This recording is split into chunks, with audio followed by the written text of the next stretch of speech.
Bene, come al solito stiamo un paio di minuti in silenzio, senza fare niente di deliberato. Non è una pratica, è un naturale e spontaneo stare in silenzio, senza manipolare, senza controllare. Quello che c'è emerge da sé, senza che noi né lo evitiamo né lo accogliamo. Lasciamo che per 2 minuti che tutto quello che appare appaia senza la nostra interferenza.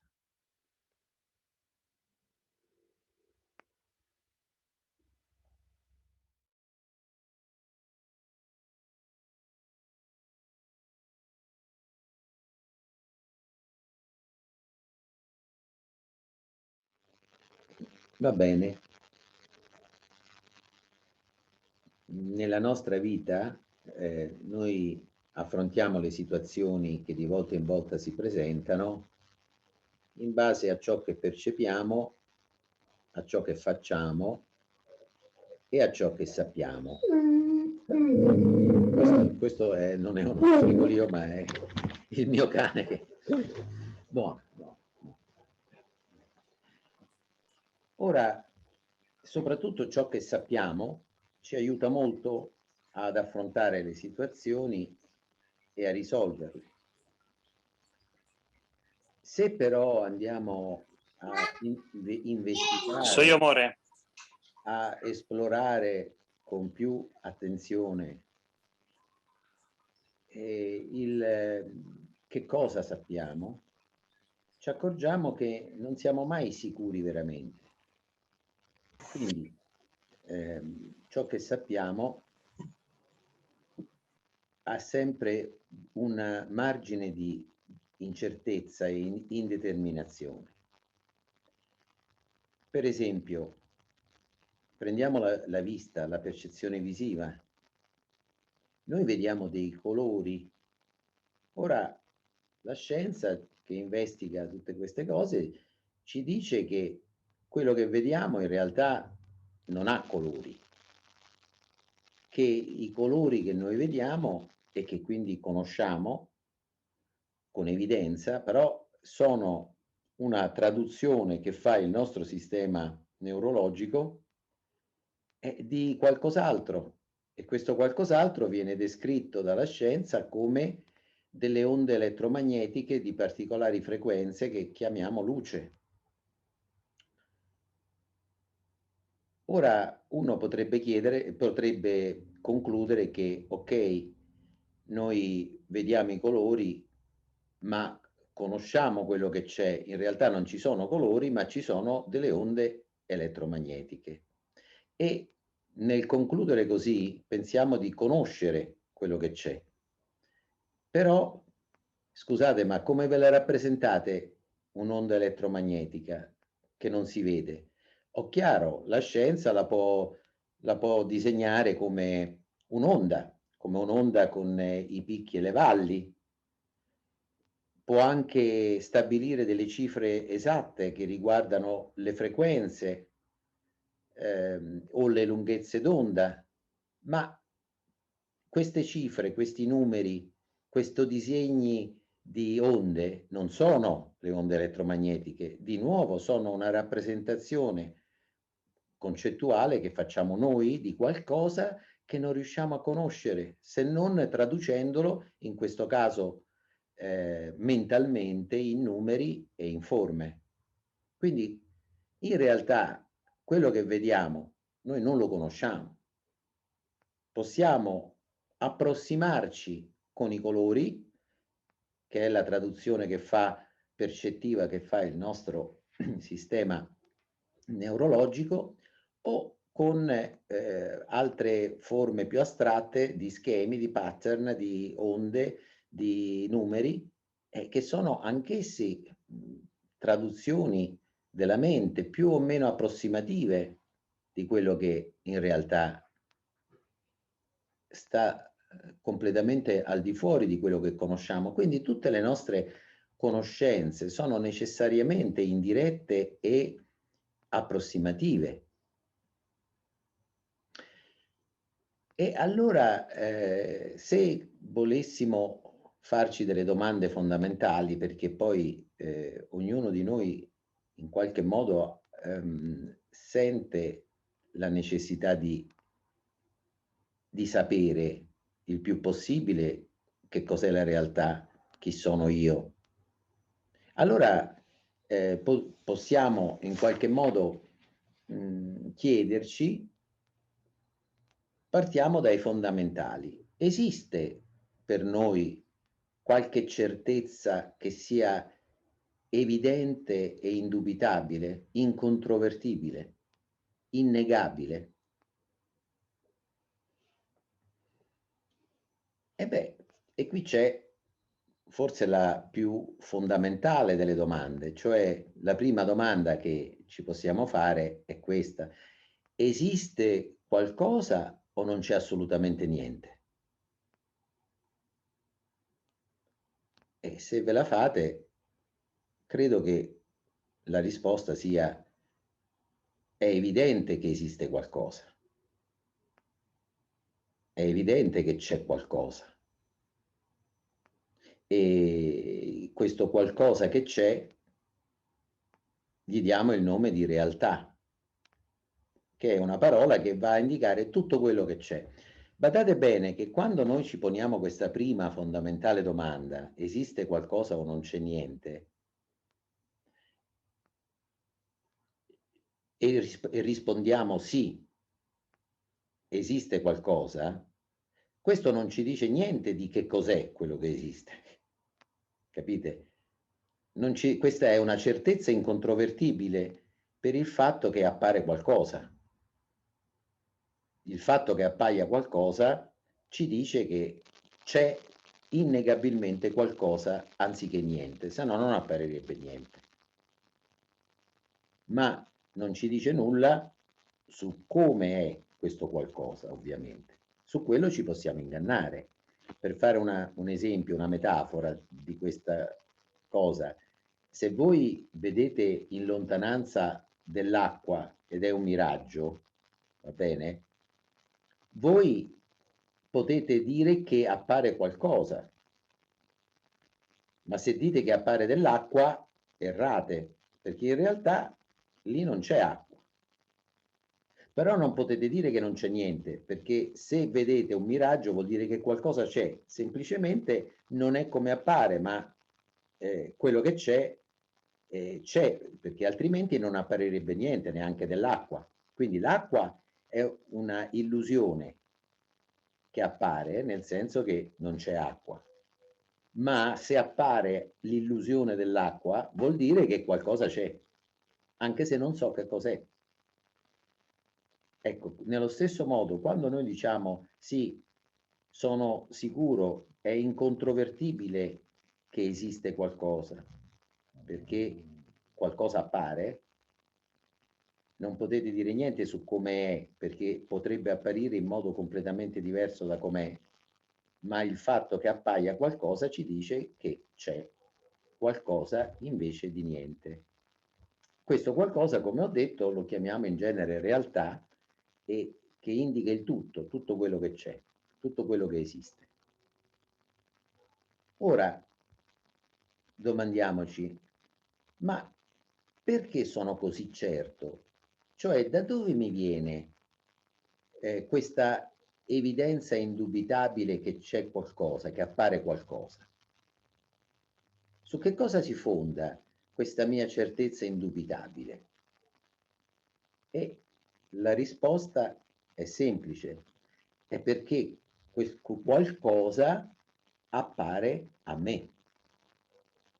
Se non ci fossi io a cui appare qualcosa, non apparirebbe niente. Quindi la evidenza indubitabile che c'è qualcosa invece di niente viene dal fatto che qualcosa appare a me. E quindi quando mi chiedo, ma questo me, chiamiamolo io, esiste o no? Io esisto o no? La risposta è identica prima, è evidente che ci sono, perché se no non sarei cosciente di niente. E dunque abbiamo una seconda evidenza, una seconda, diciamo, certezza indubitabile e incontrovertibile, che io esisto.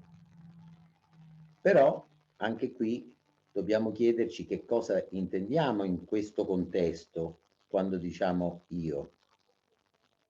Nel senso che quando diciamo io, nel senso di ciò a cui appare la realtà, non stiamo parlando di ciò che normalmente chiamiamo io e che include la mia mente, i miei pensieri, la mia storia personale, le mie credenze, le mie convinzioni, i miei sentimenti, il mio corpo, no? Tutto questo noi in genere lo chiamiamo io, ma tutto questo ancora non possiamo dire se è apparenza o realtà.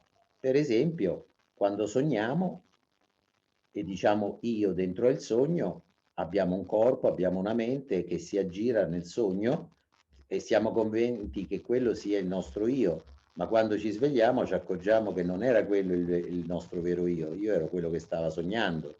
Quindi quando diciamo che è indubitabile che io ci sono, insieme con è indubitabile che qualcosa appare, è indubitabile che qualcosa appare. È evidente, questa evidenza è data dal fatto che qualcosa appare a me. Quindi quando dico me o io in questo contesto intendo soltanto ciò a cui appare qualcosa, ciò a cui appare la realtà. E normalmente questa cosa la chiamiamo coscienza. Sto andando un passetto per volta perché è importante vedere bene la cosa.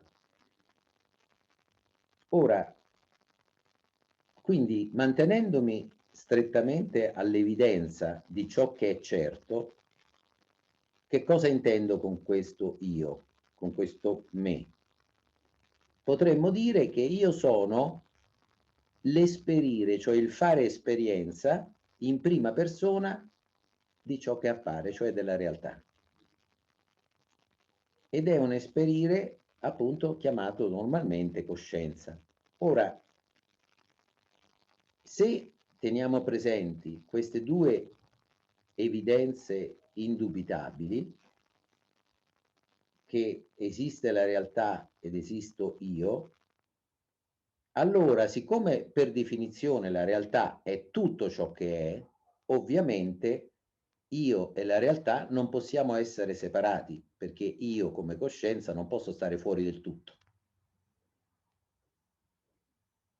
Capite? La realtà è tutto ciò che c'è e c'è, è evidente che c'è. L'evidenza della realtà mi è data dal fatto che appare a me, quindi anche io è evidente che ci sono, siccome anche io ci sono e la realtà è tutto ciò che è, la realtà e io non possiamo essere separati. Tutt'al più la questione è questa, ci sono due possibilità, che la realtà includa me come coscienza, come una sua parte, più limitata rispetto alla realtà, oppure che realtà e coscienza siano due termini per indicare in modo diverso la stessa cosa. E su questo vediamo che cosa viene fuori.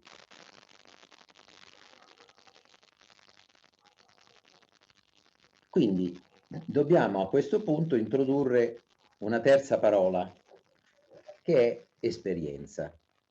L'esperienza è tutto ciò che appare a me.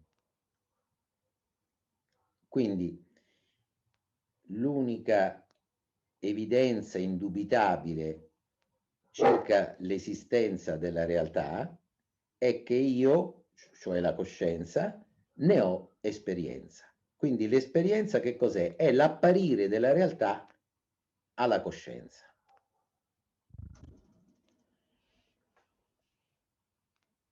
E l'esperienza è tutto ciò che appare.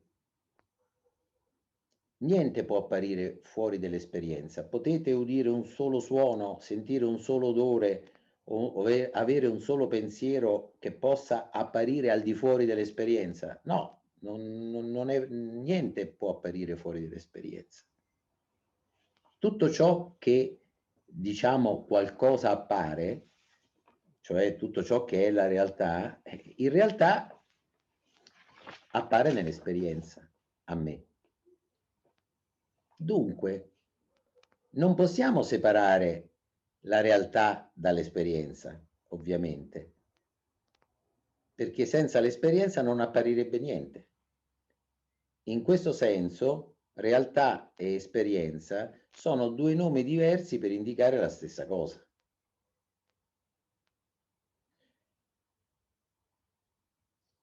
D'altra parte, l'esperienza, abbiamo detto, è ciò che appare a me, ossia all'esperire che chiamiamo coscienza. Nessuna esperienza può apparire fuori di me, cioè fuori dalla coscienza. E quindi l'esperienza, ciò che appare, e la coscienza, l'esperire, non sono separabili. L'esperienza e la coscienza sono due nomi diversi per indicare una unica cosa inseparabile.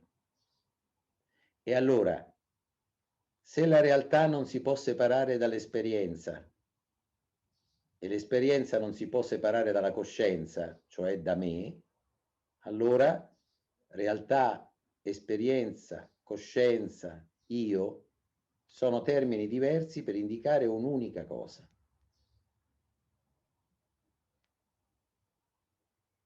Se ci atteniamo all'unica cosa evidente, cioè all'esperienza, ciò che chiamiamo realtà, esperienza e coscienza sono sinonimi, modi diversi di descrivere imperfettamente con il nostro pensiero quello stesso indescrivibile qualcosa che è, qualunque cosa sia.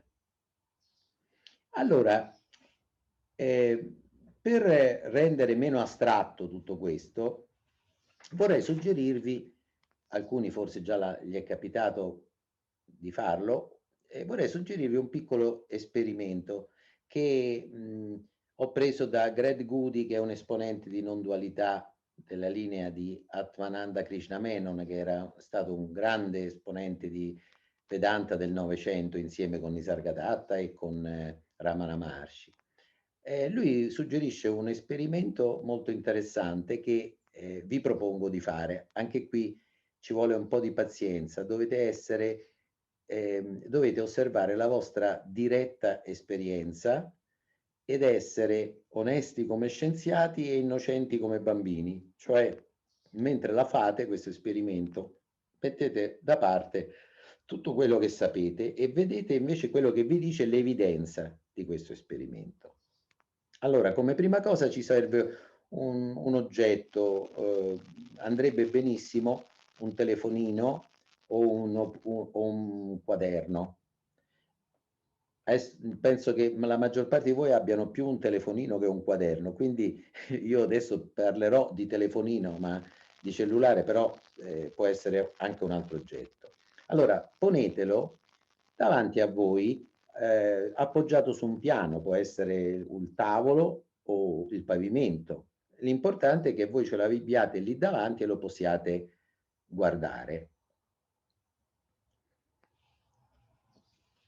Ora, l'esperimento deve attenersi soltanto al senso della vista, cioè non deve basarsi sugli altri sensi, come per esempio il tatto, l'odore, eccetera, ma solo sul senso puro e semplice della vista, escludendo quindi altre interferenze. Per esempio, il pensiero.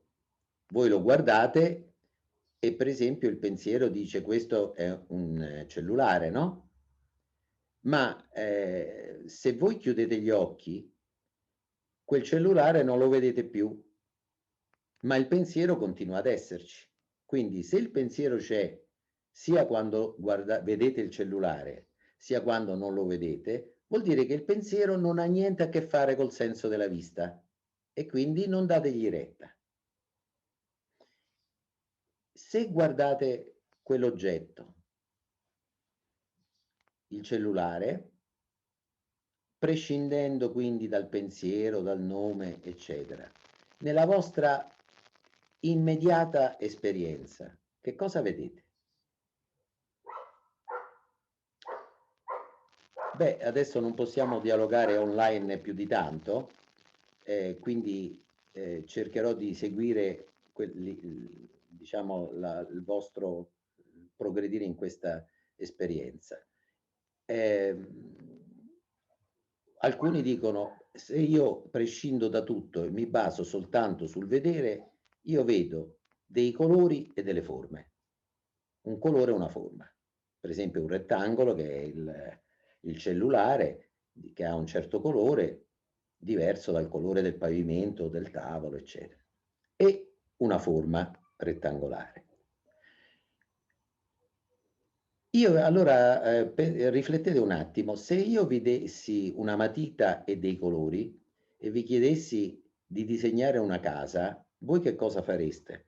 Prendereste la matita, disegnereste il tetto, i muri, le porte, le finestre e poi colorereste il disegno, non so, di rosso il tetto, di verde le finestre, di giallo il muro. Ma se io vi levassi la matita nera e vi dicessi soltanto con i colori, mi disegni una casa? Sareste capaci? Io penso di sì. Semplicemente fareste con il colore rosso una macchia che sul bianco del foglio diventa della forma del tetto, poi i muri gialli e i verdi. Quindi non avete bisogno di segnare i contorni con una matita nera, semplicemente basta che colorate in un modo che appaia la casa. Quindi la forma non è immediatamente evidente nel puro e semplice vedere. La forma ce la mette la mente quando riconosce, per esempio, il cellulare e lo rende diverso dal piano del tavolo dove si trova. Interviene la prospettiva, la profondità che nel senso della vista immediatamente non c'è. Quindi l'unica cosa che voi vedete sono macchie di colori e queste macchie di colori sono tutti sullo stesso piano. Non c'è profondità nella vista. È il nostro cervello che per comodità, è molto utile sapere se una cosa è vicina o lontana, che inserisce il senso della prospettiva, inserisce le forme, distinguendo quella del cellulare da quella del tavolo, e questo avviene istantaneamente in base a una serie di regole che si creano nella mente. Per esempio, il cellulare è appoggiato sul tavolo, il tavolo ha un certo colore, il cellulare ce n'ha un altro. Bene, c'è una regola di costruzione percettiva visiva che dice che un colore interrotto, quello del tavolo, vuol dire dietro, un colore non interrotto, quello del cellulare, vuol dire sopra. E così voi vedete la prospettiva e che il cellulare è sopra il tavolo, ma tutto questo viene aggiunto dopo come interpretazione. Nel puro e semplice vedere ci sono soltanto colori, macchie di colori in cui quelli del cellulare e quelli del tavolo sono sullo stesso livello. Ora, mentre guardate il cellulare, adesso chiedetevi, l'immagine del cellulare mi mostra il cellulare, cioè l'oggetto, il cellulare, è tutto contenuto nella immagine? C'è qualcosa del cellulare che non vedo? O l'immagine che avete del cellulare e il cellulare sono uguali? C'è una differenza fra il cellulare che è lì e l'immagine che voi state vedendo?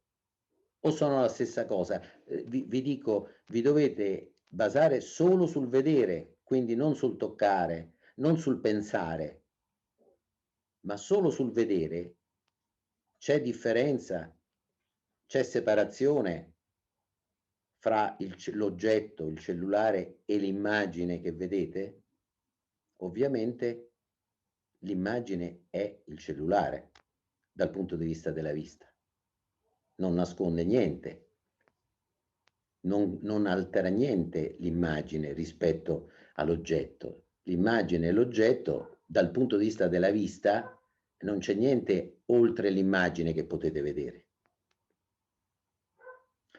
Mentre continuate a guardare il cellulare, adesso chiedetevi: c'è una separazione, una qualche differenza fra l'immagine del cellulare e il vostro vedere? La vostra capacità di vedere, il vostro vederlo? C'è un'immagine lì e voi la vedete. Fra l'immagine e il vostro vedere c'è una linea di confine, c'è un punto in cui finisce l'immagine del cellulare e comincia il vostro vedere il cellulare. Riuscite a trovare una linea dove finisce l'immagine e comincia il vostro vedere? Oppure l'immagine del cellulare e il vostro vedere sono la stessa cosa? E ancora, continuando a guardare il cellulare, chiedetevi: c'è una separazione, una demarcazione fra il vostro vedere e la vostra coscienza di vedere, fra la vista e l'essere coscienti della vista? C'è una linea di confine dove finisce il vedere e comincia la vostra coscienza? Oppure il vedere e la vostra coscienza sono la stessa cosa? Allora capite bene che se ci basiamo soltanto su quello che ci dice la vista, indipendentemente dalle interpretazioni che ne dà il pensiero, se l'oggetto e l'immagine sono la stessa cosa, se l'immagine e il vedere sono la stessa cosa, se il vedere e la coscienza sono la stessa cosa e la coscienza sono io sono il cellulare. Non c'è separazione fra me e quell'oggetto così come appare nella vista. Capite che questa non separazione, partendo dall'oggetto, attraverso l'immagine, attraverso il vedere, attraverso la coscienza, stiamo parlando di un processo dove non esistono confini. Stiamo parlando di qualcosa che è la stessa cosa detta in modi diversi. E quindi il senso della vista, puro e semplice, ci mostra la completa assenza di dualità nella nostra esperienza quotidiana. Se voi fate la stessa cosa con gli altri sensi, per esempio con il toccare, avete lo stesso risultato. Cioè, presi uno per uno, ciascun senso ci mostra la non dualità fra noi e l'oggetto. E l'oggetto cellulare che cos'è? Se non ciò che percepiamo con i sensi. Lo percepiamo con la vista, con l'udito quando suona, lo tocchiamo, eccetera, eccetera. E dall'insieme di tutto questo traiamo l'idea che c'è un oggetto là fuori che si chiama cellulare, ma se noi esaminiamo l'oggetto attraverso ciascun singolo senso, ripeto, la conclusione è sempre che io sono l'oggetto, che non c'è nessuna linea di confine che separi me dall'oggetto che percepisco. E questa è la non dualità che, ripeto, mostrano normalmente i nostri sensi. Ora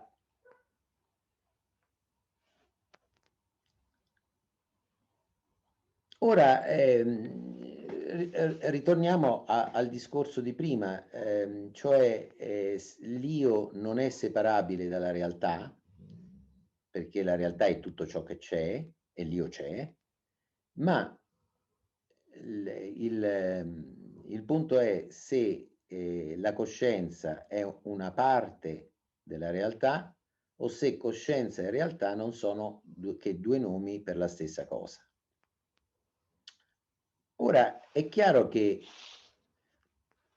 quando abbiamo esperienza della realtà, che è il tutto, di momento in momento ci appare come limitata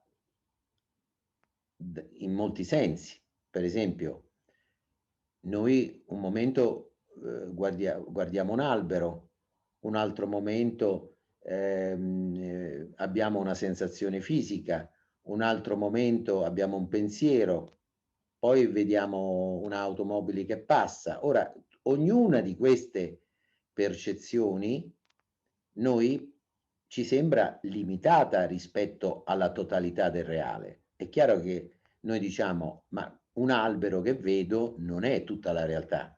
La realtà è molto più vasta dell'albero che vedo. L'albero che vedo è limitato perché è una forma passeggera e specifica e ci sono tante altre forme". Inoltre, quello che noi di momento in momento percepiamo appare limitato dagli apparati neurologici di un certo corpo-mente che necessariamente è localizzato in un punto dello spazio e del tempo. Quindi è chiaro che un corpo-mente ha dei limiti percettivi dovuti al suo apparato sensoriale, questo l'abbiamo già visto a proposito per esempio del vedere, no? Ma nello stesso tempo è limitato nel vedere la realtà al punto dove si trova. Per cui io posso vedere il mio giardino, non posso vedere Piazza Colonna di Roma, per dire, no? Quindi ciò che appare nell'esperienza di momento in momento sembra limitato rispetto a tutta la realtà, alla totalità.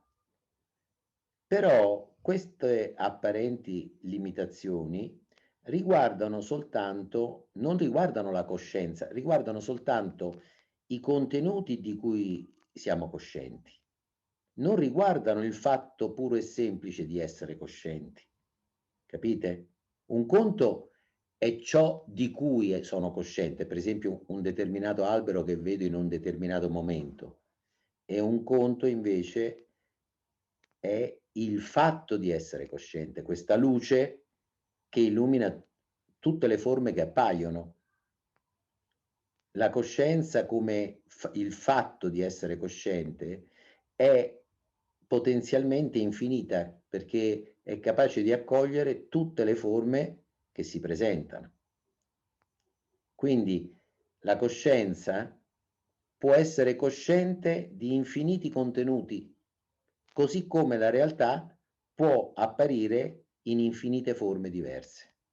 In questo coscienza e realtà vengono a coincidere.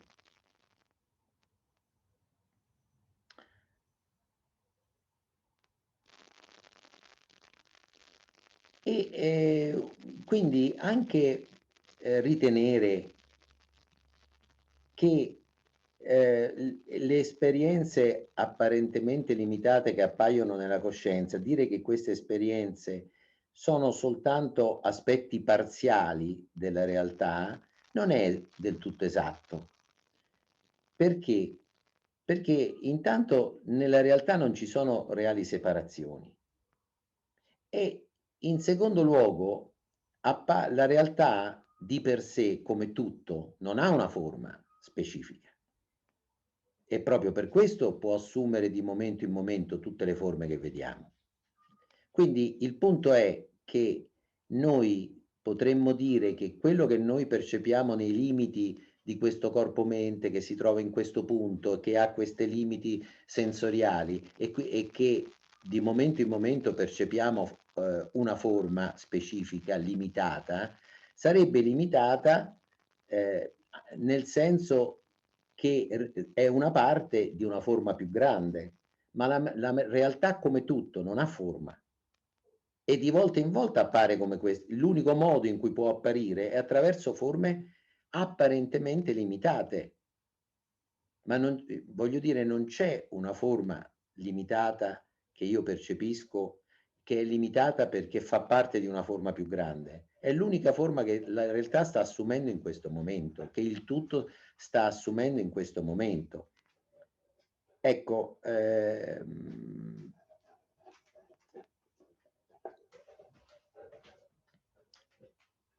non essendoci reali separazioni, dicevo, nel tutto, nel momento in cui mi appare una forma, quella è tutta la realtà che appare alla coscienza in quella specifica forma. Per fare una metafora, prendetela come una metafora, no? Prendete per esempio l'arcobaleno. Un uomo vede un arcobaleno. Allora, l'arcobaleno può essere visto soltanto se tutto l'universo converge in quel momento particolare, in quel modo. Cioè, per esempio, per vedere l'arcobaleno ci vuole un osservatore che possa vedere e che in quel momento volge le spalle al sole e guarda verso delle nuvole che stanno piovendo. Quindi ci vuole un osservatore in una certa posizione, ci vuole una nuvola e della pioggia, ci vuole il sole, e il sole presuppone la Via Lattea che presuppone tutte le altre galassie. Cioè in quel momento in cui appare l'arcobaleno, tutto l'universo converge in quella forma specifica che sta apparendo in quel momento. Lì c'è tutto, non è separabile dal resto dell'universo. Quell'arcobaleno è l'universo che in quel momento, in quel punto appare così.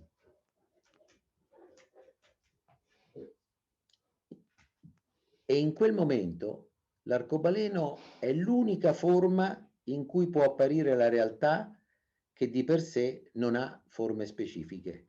Ed è proprio per questo che può assumere infinite forme senza mai perdere la totalità. Quindi capite che è un modo di sentire completamente diverso. In questo momento che state guardando il computer o ascoltando la mia voce, non ha senso contrapporre questa esperienza passeggera come un limite che mi impedisce di vedere il tutto, perché il tutto non lo puoi vedere se non attraverso la mia voce in questo momento e quello che state guardando, che c'è tutto qui adesso, capite? È un po' come l'amata o l'amato,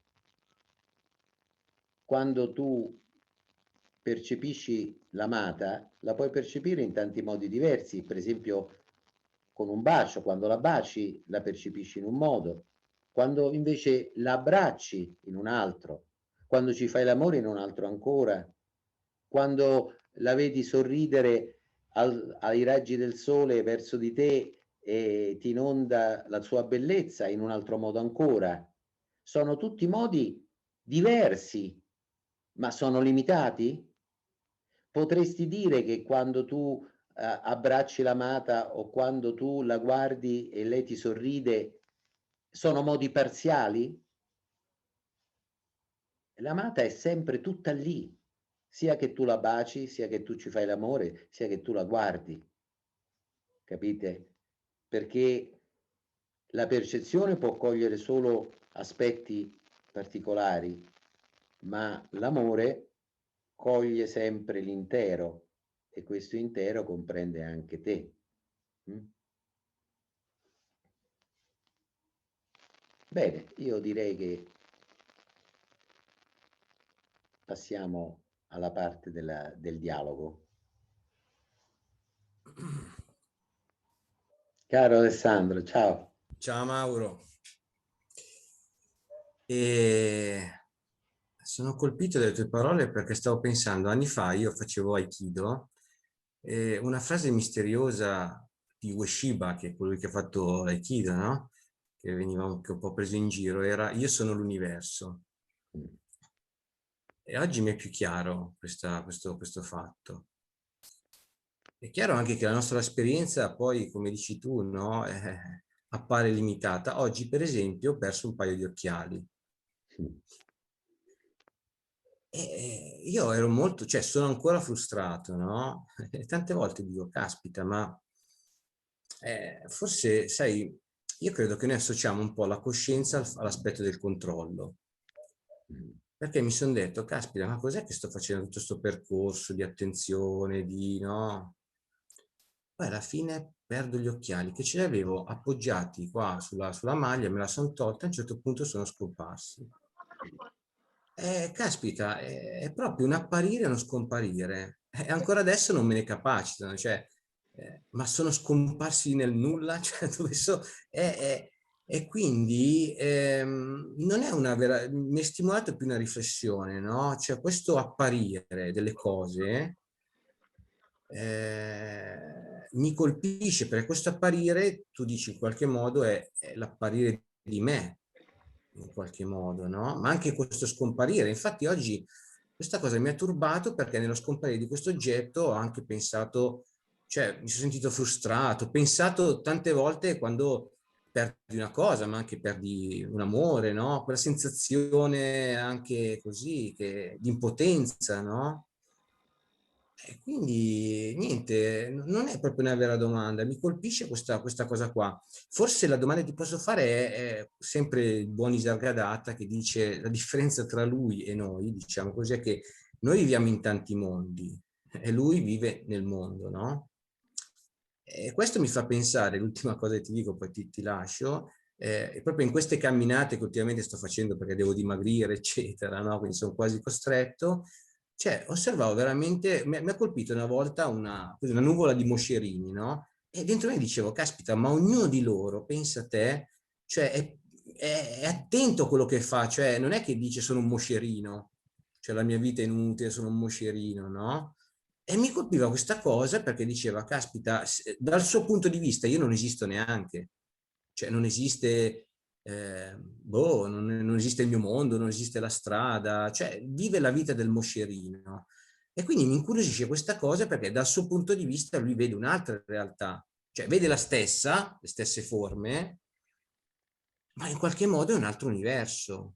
Ecco, questa specie di ossimoro, non saprei come dire, no? In cui siamo nello stesso universo, ma in infiniti universi percettivi. Questa cosa, anche se la capisco mentalmente, cioè è ovvio, perché se fosse un filo d'erba sarebbe un filo d'erba, però mi lascia scioccato perché mi rendo conto che in effetti è una cosa, cioè non viviamo nel stesso mondo, però viviamo.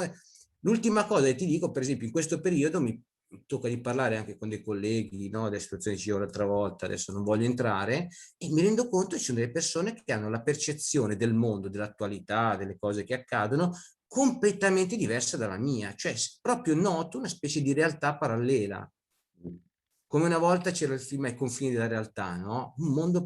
E a volte io penso, se io sono ai confini della realtà, nel senso che magari c'è un altro universo dove c'è un me, dove è dall'altra parte della percezione, no? Cioè, niente, mi ha stimolato questa cosa, quindi la domanda proprio è forse quanto mi sto avvicinando alla verità cioè, non lo so neanche io cosa porti, ma ti pongo la mia esperienza, ecco, queste riflessioni e vedi tu, insomma, ti ringrazio. Beh, come anche qualche altra volta mi è capitato di accennare, forse anche l'ultimo incontro che avevamo fatto prima di questo, e come dicevo, la realtà, nel senso di tutto ciò che c'è, noi possiamo dire che è, ma non possiamo dire come è realmente, perché non è realmente. Cioè, mi spiego meglio. Dire come è qualche cosa significa descrivere in base a delle forme. Cioè, se tu vuoi descrivere qualcosa, devi usare o dei concetti o dei disegni o delle immagini che sono delle forme limitate e sono elaborate da che cosa? Dalla nostra mente, che è diversa da quella di un moscerino che costruisce forme diverse. Che ne so, un'ape che è in grado di vedere anche frequenze ultraviolette ha una percezione visiva completamente diversa e chissà come costruisce le cose nel suo sistema nervoso, no? Quindi diciamo che la realtà si manifesta in infinite forme, ma non ha una sua forma vera dietro a queste forme, non ha forma, non è percepibile la realtà se non attraverso forme che noi viviamo come limitate. E se vuoi sono limitate, se vogliamo usare il concetto del fatto che per esempio quelle che ho io non le hai tu e quelle che abbiamo noi due non ce l'hanno i moscerini. Ma non è che le nostre sono più vere e quelle dei moscerini meno.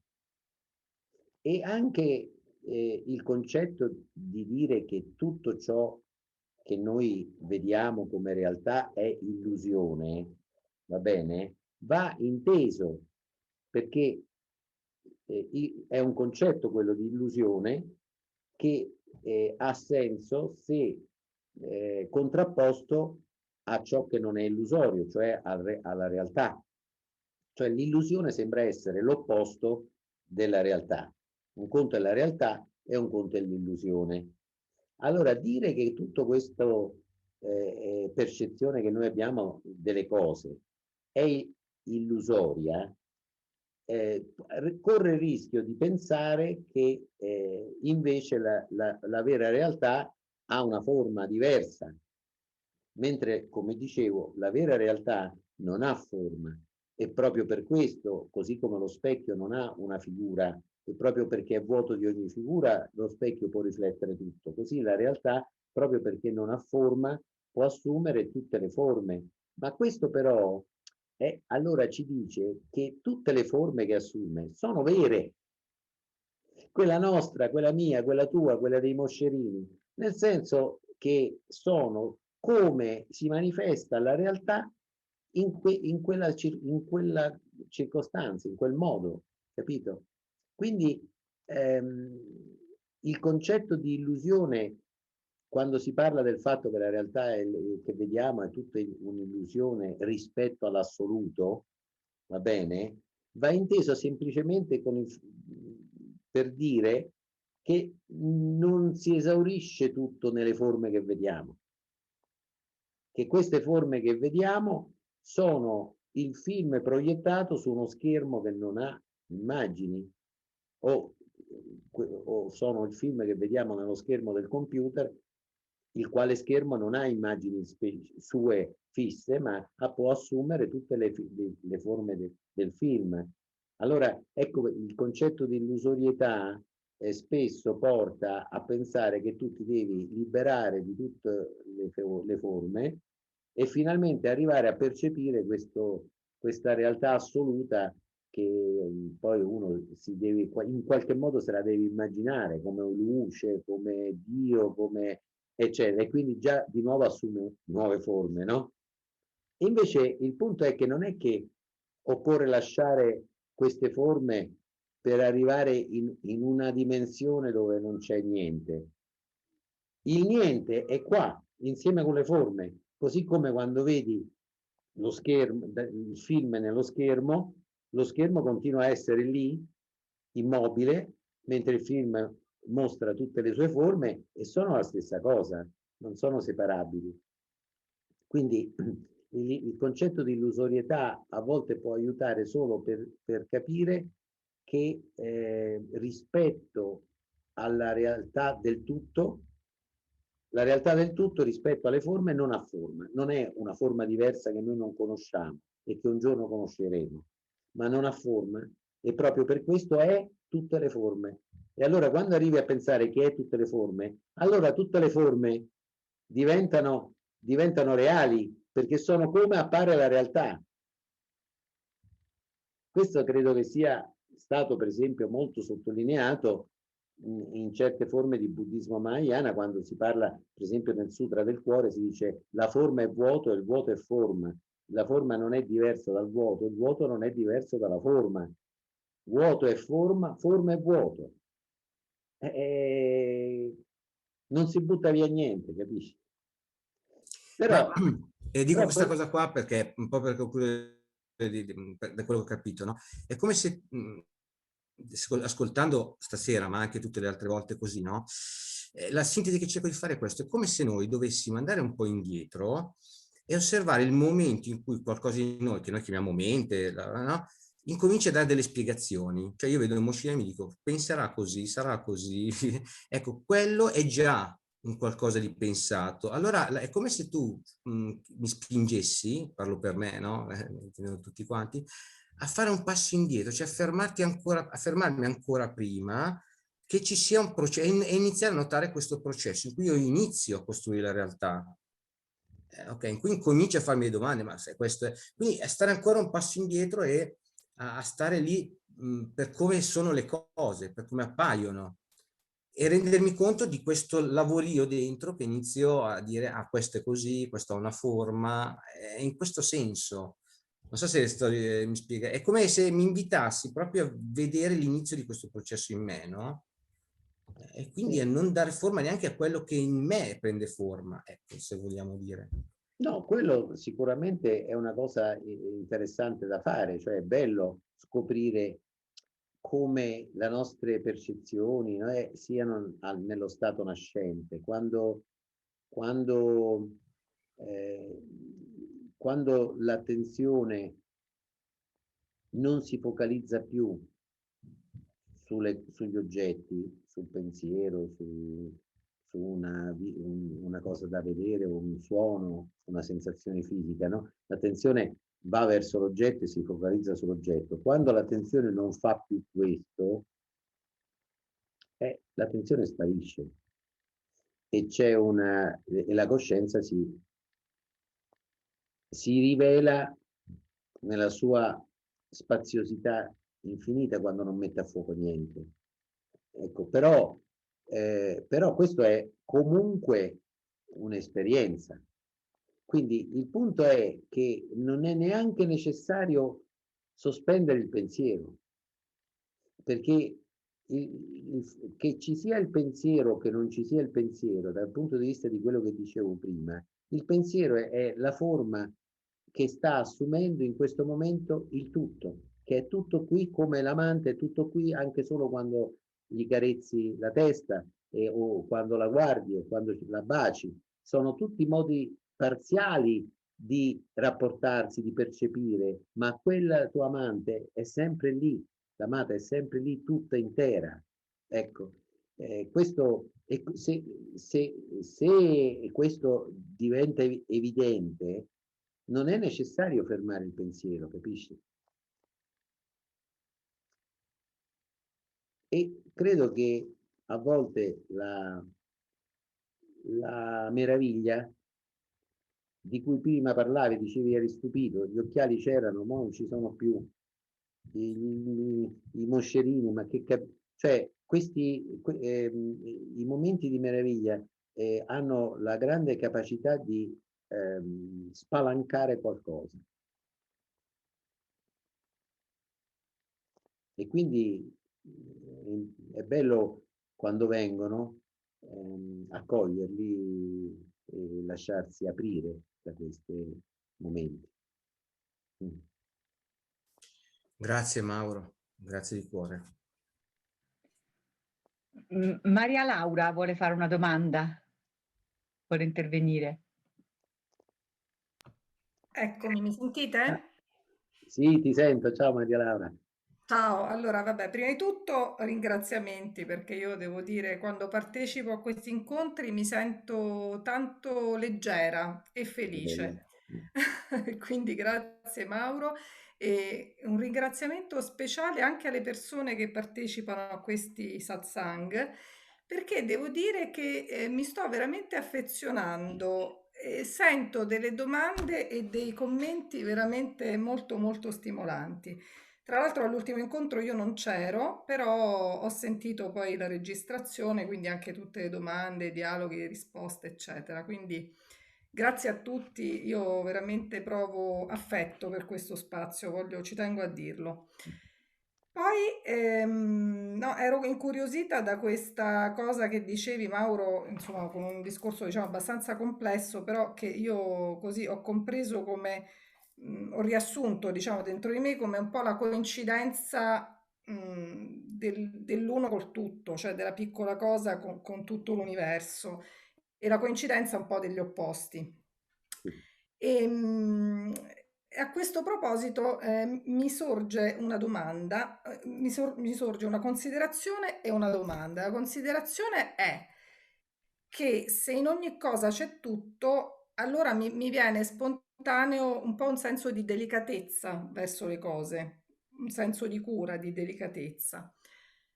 D'altro lato mi viene quest'altra domanda, che in realtà è simile ad altre domande che ti ho già posto, però è formulata in una maniera un po' diversa.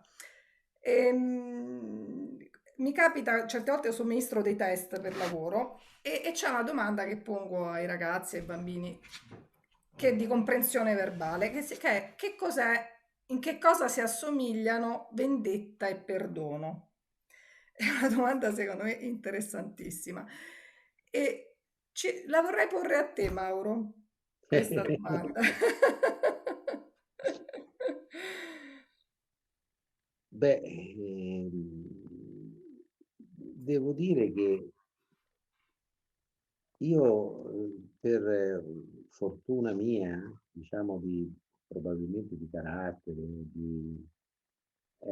ho avuto poche volte nella vita e l'idea di vendetta e l'idea di perdono.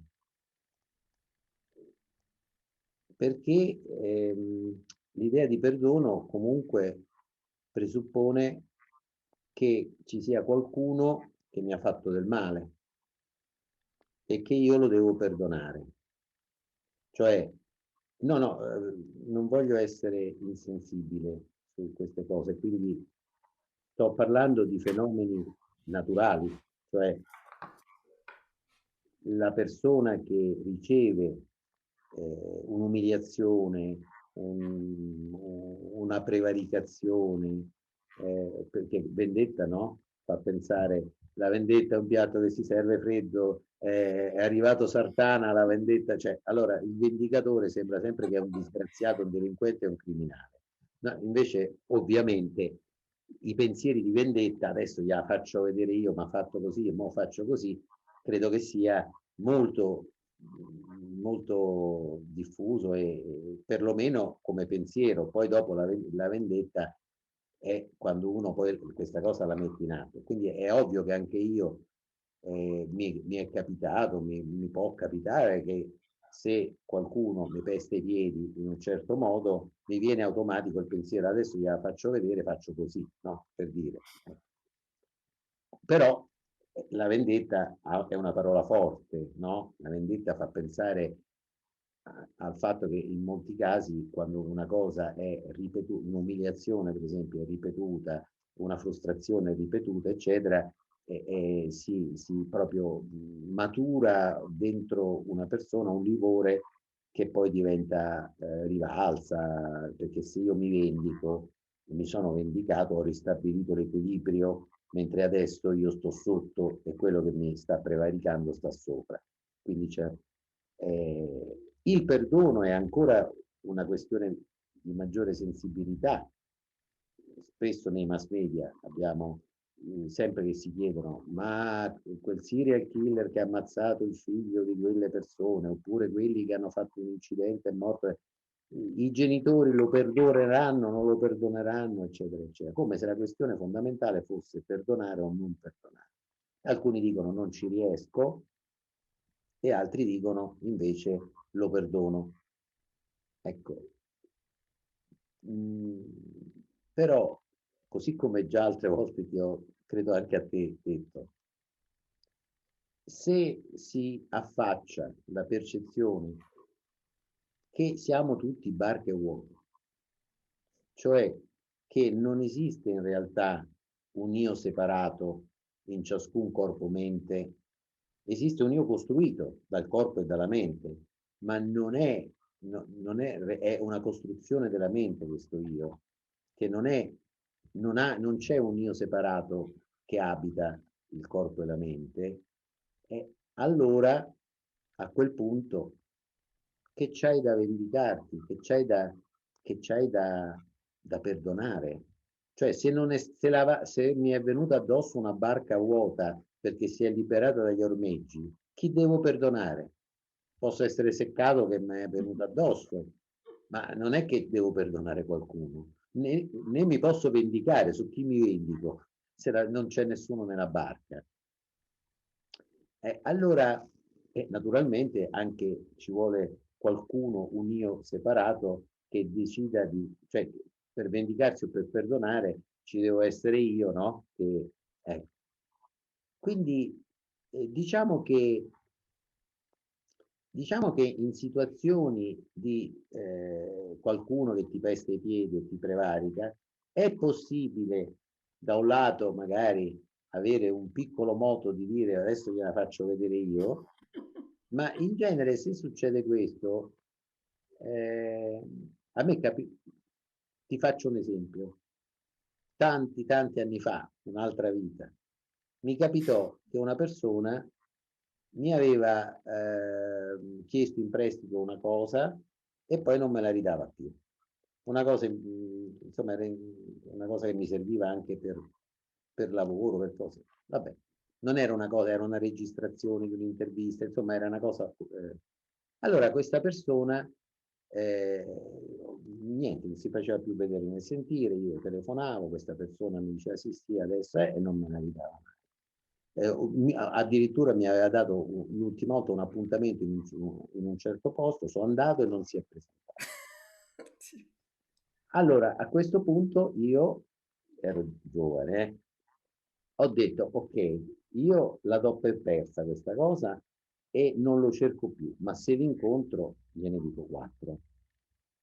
Passò un sacco di tempo e poi successe una sera che mi ricordo in un teatro, in una cosa, per caso incontrai questa persona, accompagnato tra l'altro da una ragazza con cui evidentemente e questa persona con una faccia di bronzo viene, ciao, come stai? Eccetera, eccetera.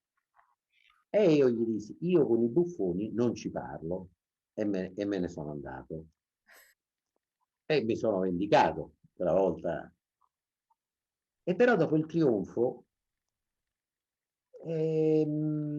qualcosa di amaro veniva.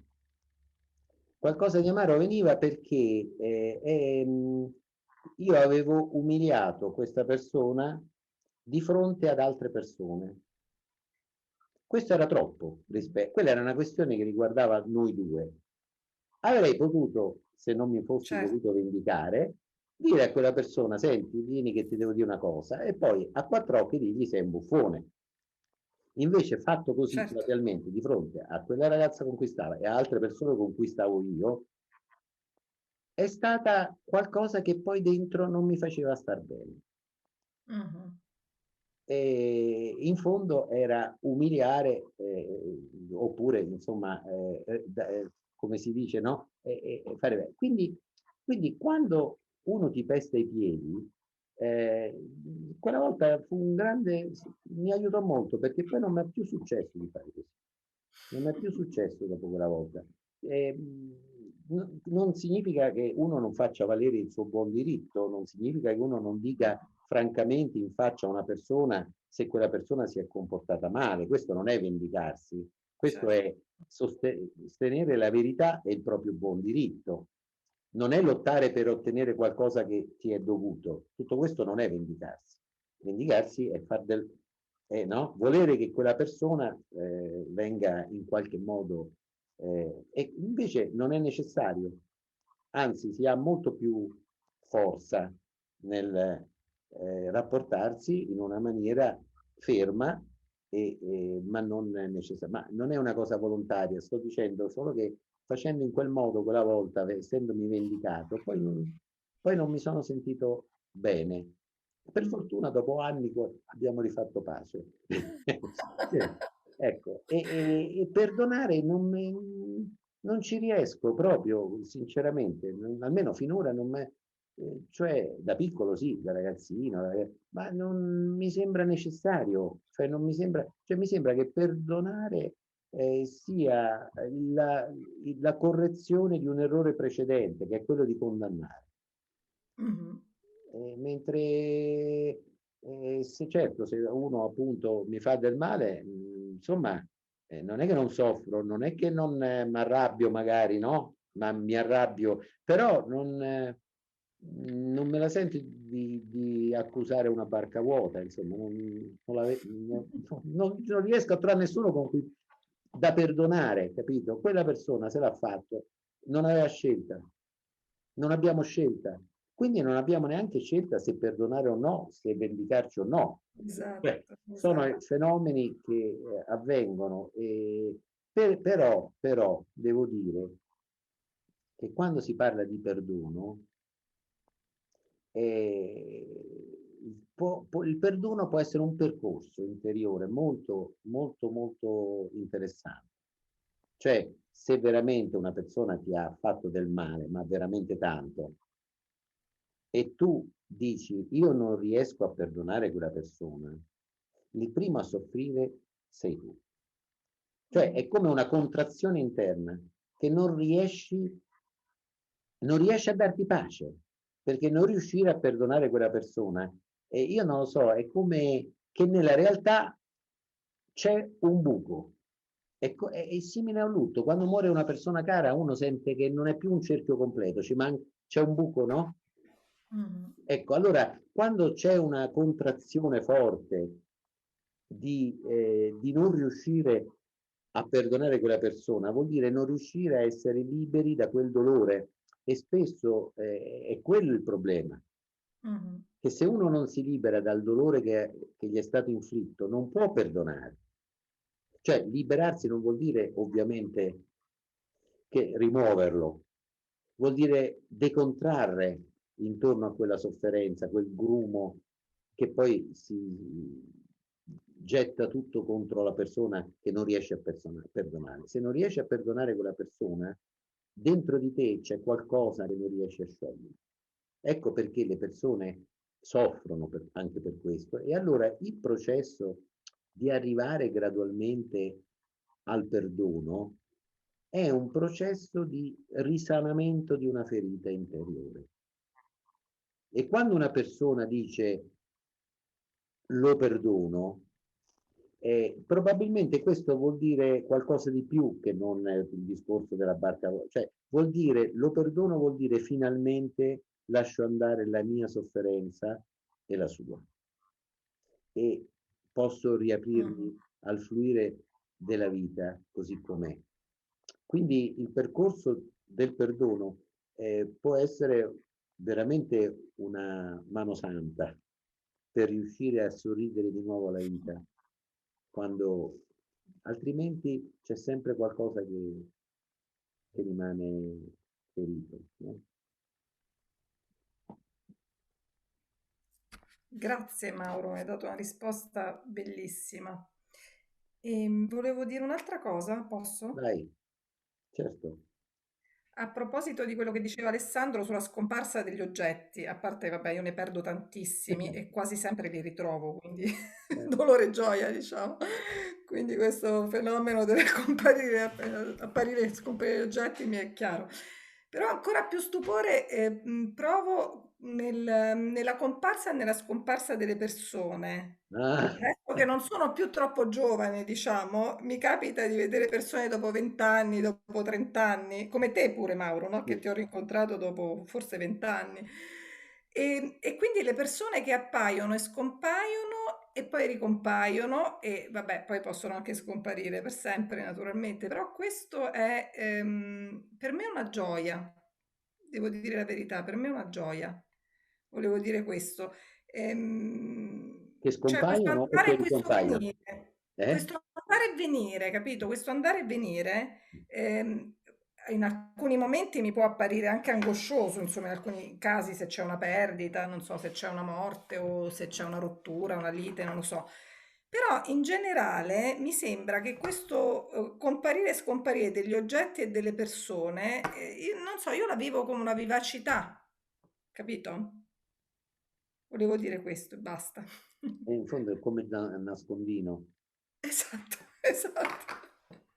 Ma poi in realtà, perché noi non abbiamo più tanto contatto po' la mentalità del bambino, no? Ma noi continuamente le cose quando uno se ne va fuori scompare la casa, poi quando torni ricompare.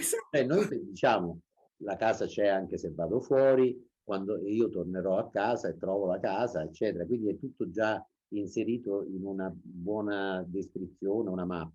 Ma altrimenti la nostra esperienza da bambino è che le cose spariscono e poi ricompaiono. Vero, vero. Grazie Mauro. Grazie a te. Si è prenotata Ilaria. Ciao Mauro, ciao a tutti. Sì, ciao, ciao. Ciao a tutti. Allora, intanto condivido la considerazione di Maria Laura, perché anch'io stasera, che sapevo che saremmo visti, ormai visi familiari, era un po' come trovarsi fra amici, quindi mi sono affezionata anch'io a questi momenti in cui si riflette su alcune cose. Io volevo un attimo ritornare ai discorsi che facevi tu all'inizio stasera, no? Cioè alla frase "c'è tutto qui adesso". La domanda è: ma allora perché abbiamo spesso l'esigenza di manipolare o voler cambiare quello che c'è qui adesso?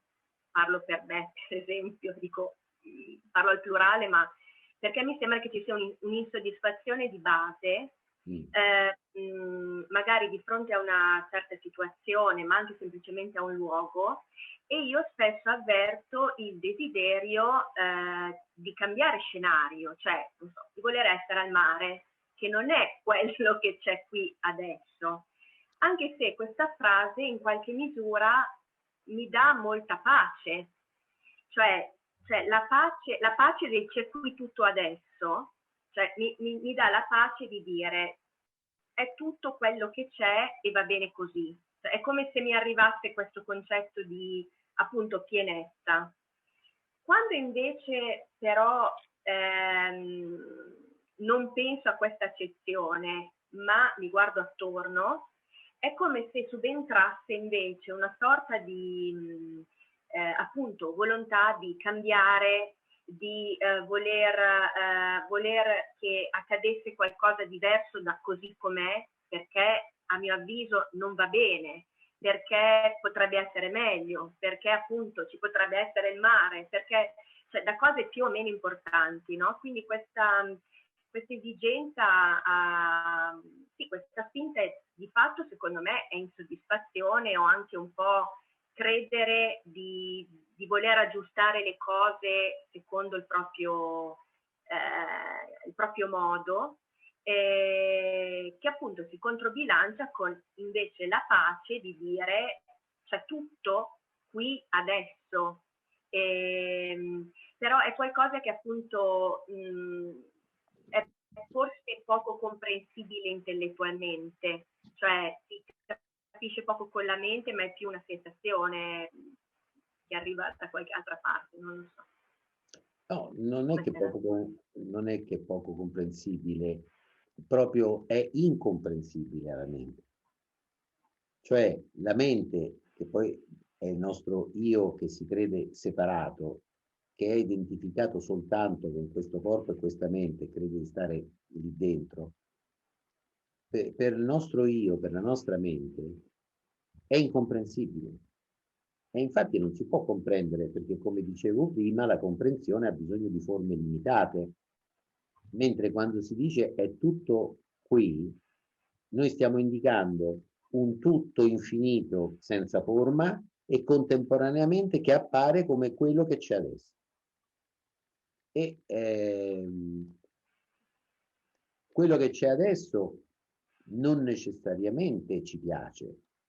A volte vorremmo veramente essere da un'altra parte, perché il corpo e la mente hanno le loro preferenze e le loro sofferenze, no? Quindi è chiaro che è normale, è naturale che se tu stai in una situazione di grande sofferenza, no? E non vedi che tutto è qui adesso, cerchi intanto di uscire dalla sofferenza e poi cerchi qualcosa di più soddisfacente. È la famosa nostra ricerca di evitare il dolore e di cercare il piacere, che da un certo punto di vista è naturale per il nostro corpo-mente, insomma, noi facciamo costantemente questo. Il punto però è che quando tu hai parlato di insoddisfazione, quando noi ci troviamo che non sentiamo questo tutto che si manifesta qui, allora noi e invece ci identifichiamo con un individuo separato da tutto il resto e ci sentiamo quindi estremamente piccoli e incompleti, cerchiamo la totalità, cerchiamo la completezza, cerchiamo l'infinito perché ci sembra di esserne fuori, anche se non è possibile stare fuori dell'infinito, se no non è infinito. Però noi nel momento in cui cadiamo nella illusione, questa sì un'illusione, di credere di essere un io separato, noi andiamo a cercare l'apertura verso l'infinito e comincia questa ricerca che però ha come soggetto sempre questo io separato, cioè più l'io separato cerca, più conferma che lui è un io separato e cioè più conferma quell'illusione. È come quando tu credi di essere la persona che stai sognando, che si muove nel sogno, e più quella persona cerca di arrivare a delle mete dentro al sogno, più confermi che tu sei quella persona che magari è povera o che è malata e deve guarire, no? Ecco, allora, quindi diciamo che la ricerca da parte di questo illusorio io separato dell'infinito, di questa soddisfazione fondamentale, ci impedisce di accorgerci, anche se questo lo possiamo fare in qualsiasi momento, che tutto è già qui, in quello che c'è. Tutto è già qui, in quello che, esattamente in quello che c'è. È tutto, è la completezza che appare adesso così. È chiaro che questo che appare adesso può essere anche molto doloroso per il corpo-mente, ma come dice spesso Tony Parsons, ogni cosa che noi percepiamo adesso è un invito a riconoscere il tutto che sta apparendo come quella cosa. Lui dice anche che è un invito perfettamente adeguato, nel senso che è quello di cui abbiamo bisogno adesso. Poi possiamo accorgerci dell'invito e allora o no. In genere non ce ne accorgiamo, ma subito dopo c'è un altro invito. E persino questa idea vorrei essere al mare, non è altro che l'invito in questo momento, il tutto appare come l'idea vorrei essere al mare. E allora è difficile accorgersene appunto per questo, ma se l'invito viene riconosciuto, smette di essere un invito e diventa una celebrazione della vita, che non impedisce che tu soffra ovviamente, però è diverso perché quando c'è sofferenza ma non c'è un io separato che se ne appropria, la sofferenza c'è, ma è diverso. È uno dei tanti modi in cui l'energia che danza si manifesta adesso. C'è un elemento di libertà che altrimenti non c'è.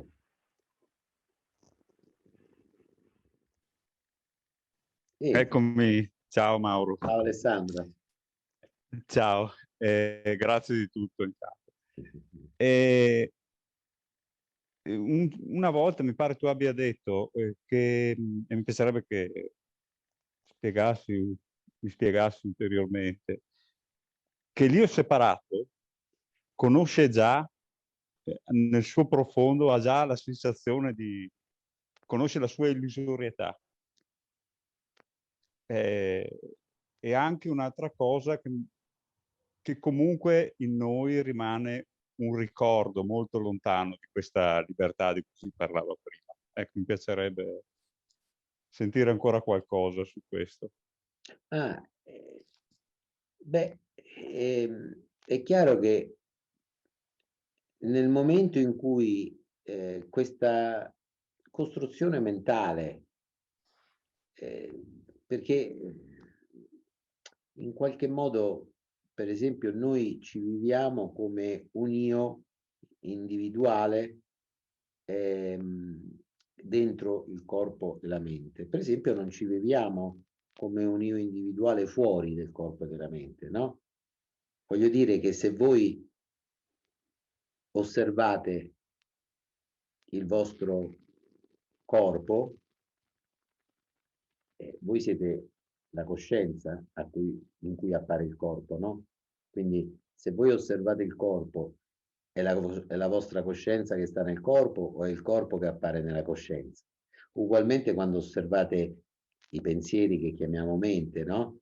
Quando osservate i pensieri, è la coscienza che sta dentro i pensieri o sono i pensieri che appaiono nella coscienza? È ovvio che da un certo punto di vista noi siamo fuori, ma fuori nel senso che è tutto dentro, però non è un io separato. Invece nel momento in cui compare l'idea di essere un io separato all'interno del corpo-mente, le cose cambiano. Da un certo punto di vista, forse per il corpo-mente come organismo biologico è più funzionale che uno si viva dentro il corpo-mente, perché credo che in questo modo viene voglia di proteggerlo di più.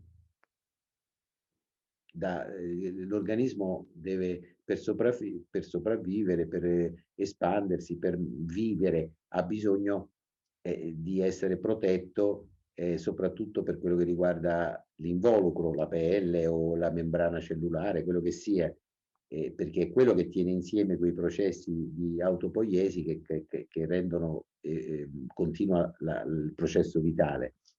Quindi se io mi vivo dentro il corpo-mente, questa sensazione mi fa proteggere il corpo-mente, insomma. Quindi può darsi che ci sia anche una cosa biologica, ma non necessariamente però vivere questo io corpo-mente significa che devo viverlo come separato, anche perché l'organismo non è separabile dall'ambiente in cui si trova, è fatto delle cose che lo attraversano nell'ambiente. Quindi la separazione dell'io individuale è il problema. L'idea è che io sia soltanto questo io corpo-mente e che sia separato da tutto il resto.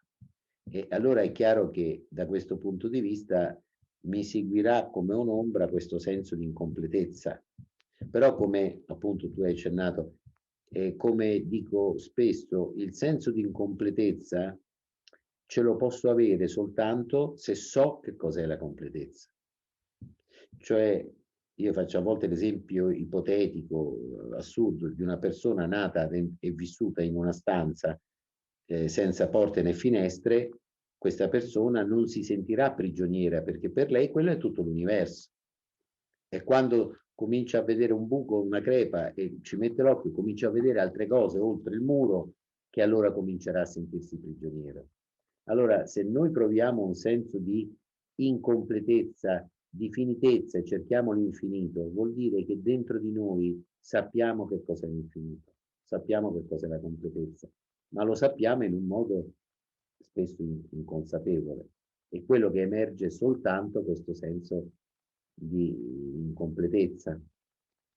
E lì comincia la ricerca, che però se è una ricerca da parte di un io convinto di essere separato, di raggiungere qualcosa che non è lì, mentre invece la completezza, il tutto, l'infinito è sempre qui, e invece è la separatezza dell'io che non c'è. Nello stesso tempo, l'io sa sotto sotto, cioè sa di essere una costruzione e in tutti i modi cerca di evitarlo. Io qui, per esempio, a volte menziono, non so se ti riferivi a quello, menziono David Loy, che è un autore che ha scritto forse l'unico libro che io conosca di filosofia sulla non dualità. Si intitola Non Duality, per chi legge in inglese è un ottimo libro, molto ricco, e lui in altri testi che ha scritto, eccetera, dice, lui fa una differenza fra, usa la differenza che fa la psicoanalisi fra una paura e una fobia. Allora, la paura è sempre paura di qualcosa di reale che ci minaccia. Posso aver paura di uno che mi mena, posso aver paura, eccetera, eccetera. La fobia invece avviene quando dobbiamo spostare una reale paura su qualcos'altro perché quella paura reale ci fa troppo paura. Per esempio, se durante l'infanzia abbiamo avuto un'esperienza traumatica, molto traumatica, come sapete, i meccanismi di difesa rimuovono il trauma, cioè noi non ce lo ricordiamo più quello che c'è successo. Ma se c'è successo, allora però è chiaro che rimuovere quel ricordo non significa che quel ricordo svanisce, rimane inconscio e tutta quell'energia che non ha potuto esplicarsi in quella situazione traumatica preme per emergere alla coscienza e essere riconosciuta. Ma se la coscienza è fragile, non può permettersi il lusso di accogliere quel ricordo, perché sarebbe completamente destabilizzata. Allora fa resistenza. E quindi abbiamo una forza che è il ricordo del trauma che spinge per salire e dall'altra parte un meccanismo di difesa dell'io che cerca di impedirglielo. Risultato, un compromesso, cioè qualcosa sale alla coscienza, ma non sale il ricordo vero, cioè la vera paura, risale una fobia, cioè la paura in qualcos'altro. Se per esempio quel trauma è avvenuto, che so, in una stanza dove c'era una carta da parati che rappresentava dei garofani, io sviluppo una fobia dei garofani. Come vedo un garofano ho una crisi d'angoscia e non so perché. Però questo compromesso, questo spostamento della paura sulla fobia mi permette da un lato di scaricare un po' di quell'energia rimossa nella coscienza, quindi poterla fare spurgare, diciamo, senza però arrivare a ricordare veramente qual è il trauma, perché è ancora troppo forte. Allora, data questa spiegazione, applicata da David Loy, dice che quando noi abbiamo paura della morte, quando l'io separato ha paura della morte, non è una paura, è una fobia. Cioè sta spostando sulla morte una paura ancora più grande. Cioè, pensateci, la paura della morte è un giorno io sparirò. Però, proprio perché questo avverrà in futuro, adesso mi rassicuro che ci sono.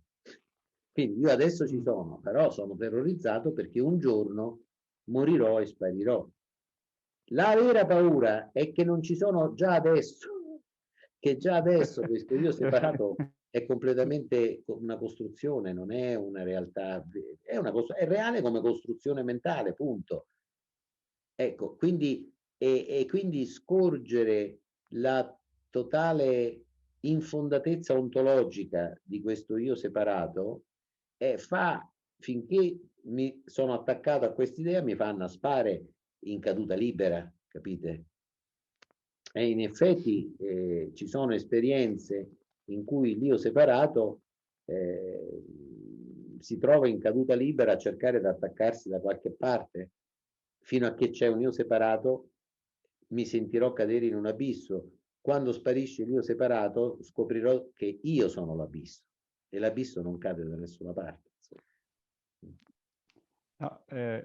Verissimo, guarda, chiarissimo. l'avevo già sentita da te, e ho letta nel Sì, libro, io spesso...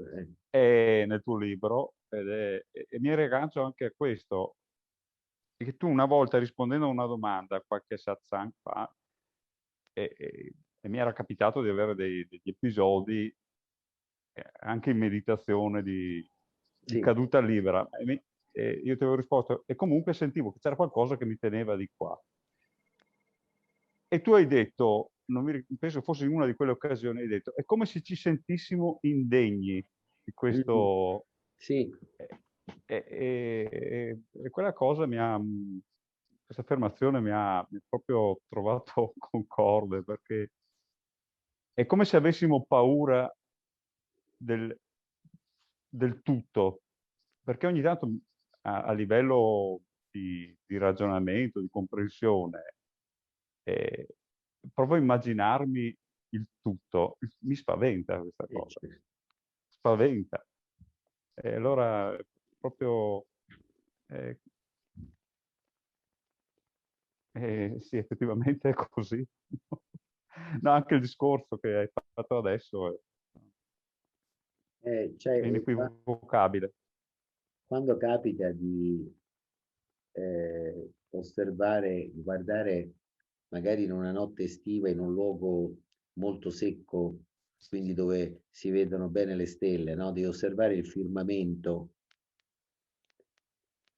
e se lo osservi sdraiato per terra, per esempio, in cui non vedi più l'orizzonte, vedi solo il firmamento, ci può essere un senso di smarrimento.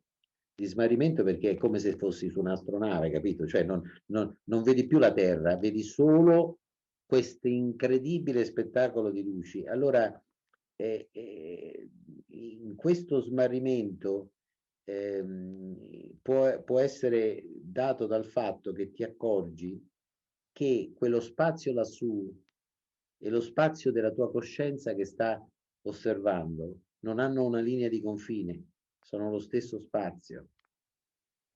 E allora tu a quel punto dove stai? Tu chi sei? Ci sei. Ma nello stesso tempo però quel terrore può essere anche meraviglia, meraviglia di fronte all'infinito che sei.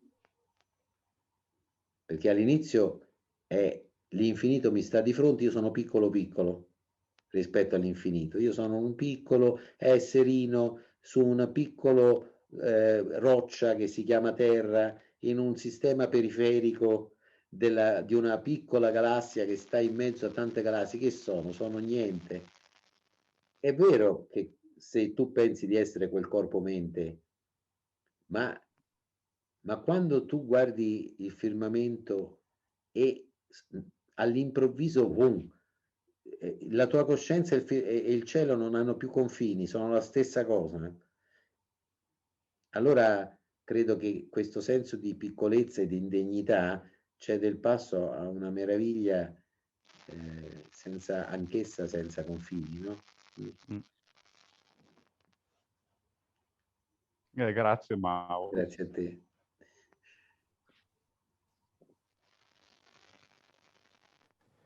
Ciao Mauro, ciao a tutti. Scusate, sono all'aperto e si è fatto buio, probabilmente non riusciamo a vederci. Ciao.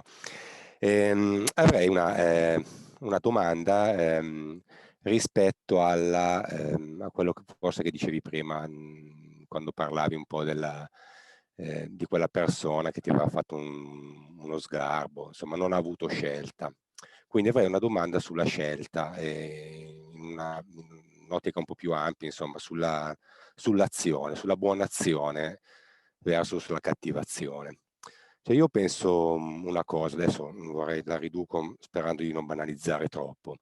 Penso che ognuno di noi, insomma, nasce nudo, senza nulla, e tutte le cose che, tra virgolette, ottiene nella vita, le ottiene perché qualcun altro si è deciso a donarle queste cose. Cioè, anche il latte materno un bambino, è vero, piange, noi siamo sensibili al pianto di un bambino, probabilmente, senza probabilmente, la mamma ha anche tutto un sistema ormonale tale per cui il latte a un certo punto si produce, deve in qualche modo darlo, poi c'è un discorso ovviamente affettivo, l'amore e via dicendo, quindi il bambino ottiene il latte e quindi cominci, immagino, a mettere in atto tutta una serie di azioni per poter ottenere cose, e così si va avanti, si cresce, e la scuola, insomma il mondo del lavoro, i meccanismi di produzione e riproduzione li conosciamo. A un certo punto io devo convincere magari anche una persona dell'altro sesso che in un certo momento della vita io sono il meglio che ne può capitare, ok, e non è facile, e così il lavoro, mi presento in un posto di lavoro e devo convincere che sono la migliore occasione, no? E poi nel mondo del lavoro molto spesso ci si trova in ambienti competitivi e si mettono in atto anche delle azioni magari non troppo, chiamiamole, ortodosse.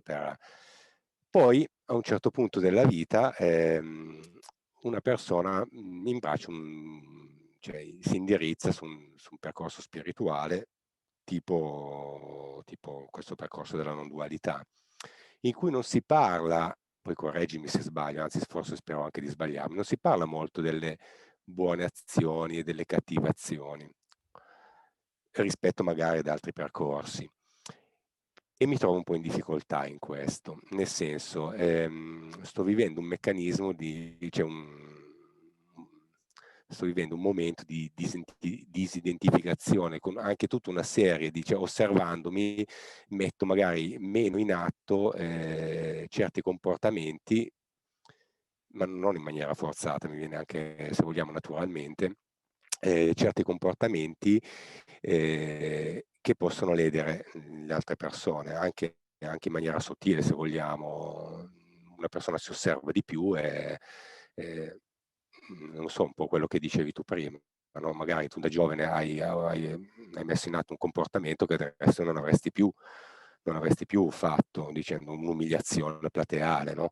Perché allora è successo e adesso non succede più? Perché le riflessioni che si fanno sono diverse. C'è chiamiamola consapevolezza, c'è una consapevolezza maggiore, e forse non è neanche troppo il fatto che poi ci stai male, non è solo quello, è semplicemente il fatto che non hanno più senso, determinati comportamenti probabilmente non hanno neanche più senso, e queste cose però provocano un certo, cioè pure insomma io sono convinto che la razionalità sia limitata nei nostri comportamenti, cioè non sappiamo in qualche modo, non vediamo l'orizzonte degli eventi che i nostri comportamenti causano e neanche dalle quali sono causati, però certe cose magari mettono anche in difficoltà. Quando io rinuncio, mi disidentifico e rinuncio anche a mettere in atto certe, chiamiamole strategie, ma anche proprio banali, non pensiamo a grandi cose,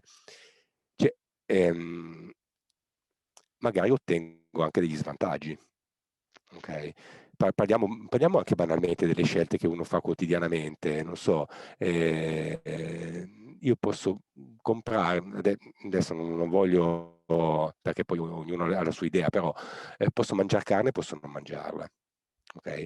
Posso comprare una macchina diesel, posso comprare una macchina che magari inquina meno, no? Teniamo sempre presente la razionalità limitata, che sappiamo benissimo che poi tutti magari dicono vabbè, non mangi carne, però la sofferenza la trasferisci in altre cose, o comunque ci sono altre forme di inquinamento, eccetera, eccetera. Però ci sono delle azioni che sono peggiori di altre azioni, non tutte le azioni si equivalgono. Ok?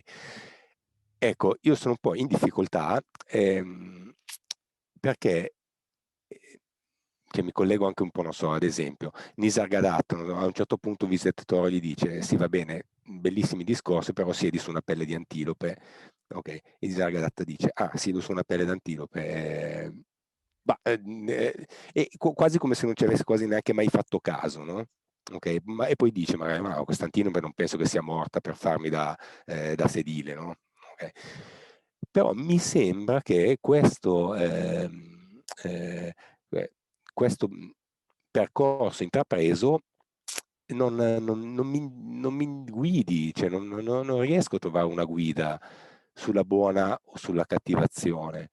Cioè, anche se capisco che certe cose sono in sintonia, capisco che però sto perdendo delle cose nel frattempo, delle cose che magari identificandomi di più, cioè riuscirei ad ottenere, magari anche a svantaggio di altri. Adesso forse sono stato un po' confuso, però penso di avere... non lo so, cioè, ci sono delle azioni quotidiane che tutti noi facciamo e in qualche modo prestiamo il fianco se non mettiamo in atto anche dei sistemi di difesa, ecco. Possono anche essere banalmente dei sistemi di difesa. E quindi mi spiego, Mauro. No, credo, forse ho capito in parte quello che dici. Il punto, vedi, il punto non è tanto la questione di disidentificarsi. Il punto è di non identificarsi esclusivamente con questo corpo, questa mente, ma capire che non solo noi, come dici, nasciamo nudi come corpo, come questo corpo e questa mente, ma Sì. che tu, per quello che veramente sei, non nasci e non muori, non sei mai nato e non morirai mai. Allora, se ti accorgi di questo, quello che accade al corpo e mente accade secondo la natura spontanea del corpo e della mente. Ci sono azioni che portano a sofferenza, ci sono azioni che non portano a sofferenza. Tutti cercano di evitare la sofferenza, in base a quanto riescono a comprendere, a vedere, o in base a quante ferite hanno ottenuto quando erano piccoli, eccetera, eccetera, fanno quello che possono. Chiunque fa quello che può per essere felice. La ricerca della felicità, solo che in alcuni casi la ricerca della felicità è fallimentare e non fa che portare sofferenza a sé e agli altri. Quindi qui il punto fondamentale è che dal punto di vista di ciò che noi veramente siamo, l'io separato non è separabile, non è separabile, non è separato. Quindi che vuol dire? Vuol dire che non ci sono scelte dell'io, ci sono scelte del corpo-mente che avvengono spontaneamente e avvengono senza nessun io a parte che le compia. Capito che voglio dire? Le decisioni, le scelte avvengono e avvengono in un corpo-mente in base a come è fatto, ma non le fa l'io, accadono da sé. Detto dal punto di vista invece del nostro vissuto più quotidiano, noi sappiamo bene che ci sono azioni che ci portano a soffrire di più e altre che invece ci portano a star meglio.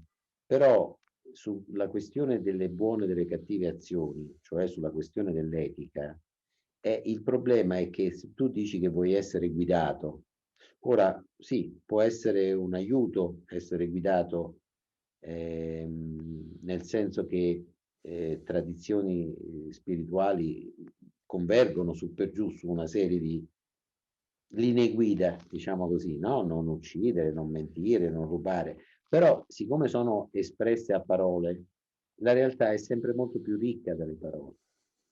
Per esempio, che vuol dire non rubare?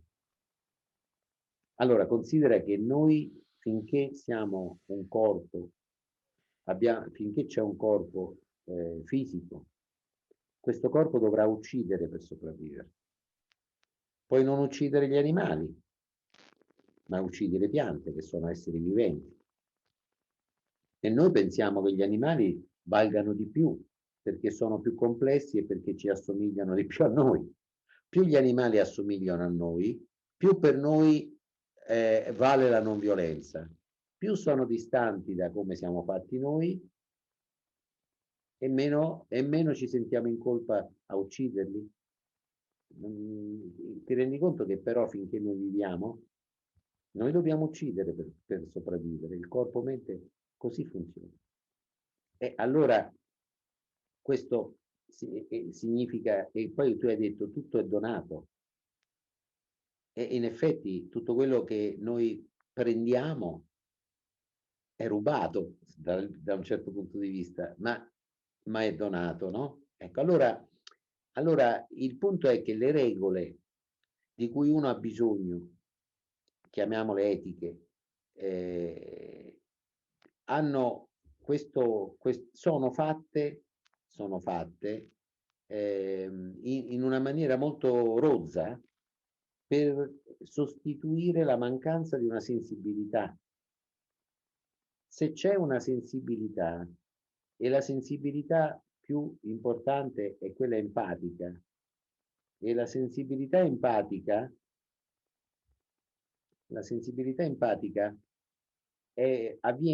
cresce man mano che diminuisce la separazione che sentiamo fra me e te, fra me e un altro. Cioè io posso vivere la tua sofferenza come la mia, o la tua gioia come la mia, soltanto se fra me e te non c'è un confine troppo forte. E infatti, tu guarda, l'empatia è più naturale con i figli. Con i figli, se un figlio è felice anche il genitore. Se il figlio soffre anche il genitore, perché c'è una minore separazione, no? Fra questi sé. Mentre invece con un estraneo che uno non conosce, no, è più difficile provare empatia, però non è impossibile, dipende da quanto da quanto rigida è l'idea di essere un io separato. Perché senza un io separato c'è questa regola universale. Ecco, a me verrebbe da dire una guida può essere data da questo, che la regola universale è che il sé ama se stesso. L'amore di sé è la regola fondamentale. Il genitore che non mangia il boccone migliore e lo fa mangiare al figlio è perché così lui è più contento che se lo mangiasse. Il filantropo che dona tutto per fare del bene è perché così si sente molto meglio che si tenesse i soldi con sé. Quindi l'amore di sé è inevitabile. Tutto ciò che noi facciamo lo facciamo per amore di sé. Ed è una regola universale che non ha niente di sbagliato. Il problema è che cosa intendiamo per sé, perché se per sé intendiamo solo questo corpo e questa mente, l'amore di sé è puro egoismo. Se arriviamo ad accorgerci che il mio sé è l'unico sé che c'è in tutto l'universo, perché coincide col tutto, l'amore di sé diventa amore di ogni creatura. E ci sono delle vie di mezzo che noi viviamo. L'amore del noi rispetto a loro, ma ogni volta che tiriamo una linea di confine fra noi e loro, stabiliamo dove avverrà la prossima battaglia, il prossimo conflitto, capisci? Quindi questo non toglie che far valere il proprio buon diritto, come dicevo, tu parlavi del fatto che certe volte uno se si identifica poi nella vita si fa mettere i piedi sulla testa dagli altri, se ho capito delle cose. No, diciamo, nel senso, viviamo, penso che più che meno, insomma, in un sistema che premia l'identificazione. Certo.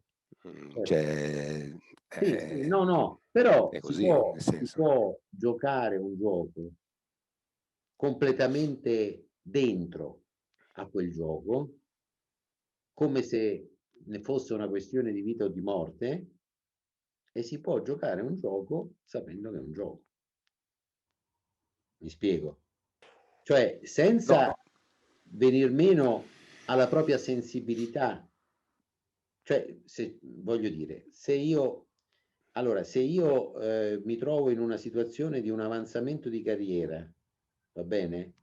E c'è una competitività con altre persone, io posso giocare quel gioco. Cercherò di far valere, se valgo di più, non imbroglierò a quel gioco, ovviamente. mentre altri imbroglieranno. Quello no, perché non mi sentirei poi bene, ma farò valere quello che valgo, cioè non c'è niente di immorale in tutto questo, no? Di non etico. Il corpo e la mente, ripeto, ecco, il problema dell'etica è che se uno si basa soltanto non su questa sensibilità, ma sulle regole, si fa un'idea di perfezione etica che un corpo e una mente non potrà mai raggiungere. Un corpo e una mente hanno la loro storia, hanno i loro limiti, e comunque per sopravvivere deve mangiare, deve uccidere cose viventi e deve fare. Quindi il punto è che si può, attraverso una certa sensibilità, si può arrivare a vedere dove ci si sente meglio, dove sentirsi meglio diminuendo la violenza inutile, diminuendo il rubare. Voglio dire, no? Se tu non sei un ladro, è chiaro che tu dici io non rubo, sto a posto. Questo lo dicono i farisei, no? Dicono ci sono le regole, non rubare. Io non rubo, sto a posto. È chiaro che se tu sei una persona sensibile ed esplori, ti piace esplorare e vedi dov'è che tu prendi ciò che non ti viene liberamente dato, allora ti accorgi che c'è un mondo dove tu puoi essere più sensibile a non prendere quello che non ti viene liberamente dato, oppure in un piano più oggettivo, se io faccio spesso questo esempio, se comprando una nota marca di tè, tu sai che quelli stanno sfruttando dei lavoratori a Sri Lanka che lavorano 18 ore al giorno e vengono sottopagati, e se sai che in un negozio di economia solidale vendono un tè che viene sempre da Sri Lanka, ma di cooperative di lavoratori che vengono insieme pagati il giusto, e compri quel tè lì, stai diminuendo la misura in cui rubi, tra virgolette. Non so se mi spiego, ma non c'è fine a questo processo. Cioè non arriverai mai alla perfezione di dire io non rubo, perché solo quando muori non rubi più. E quindi occorre... capisco.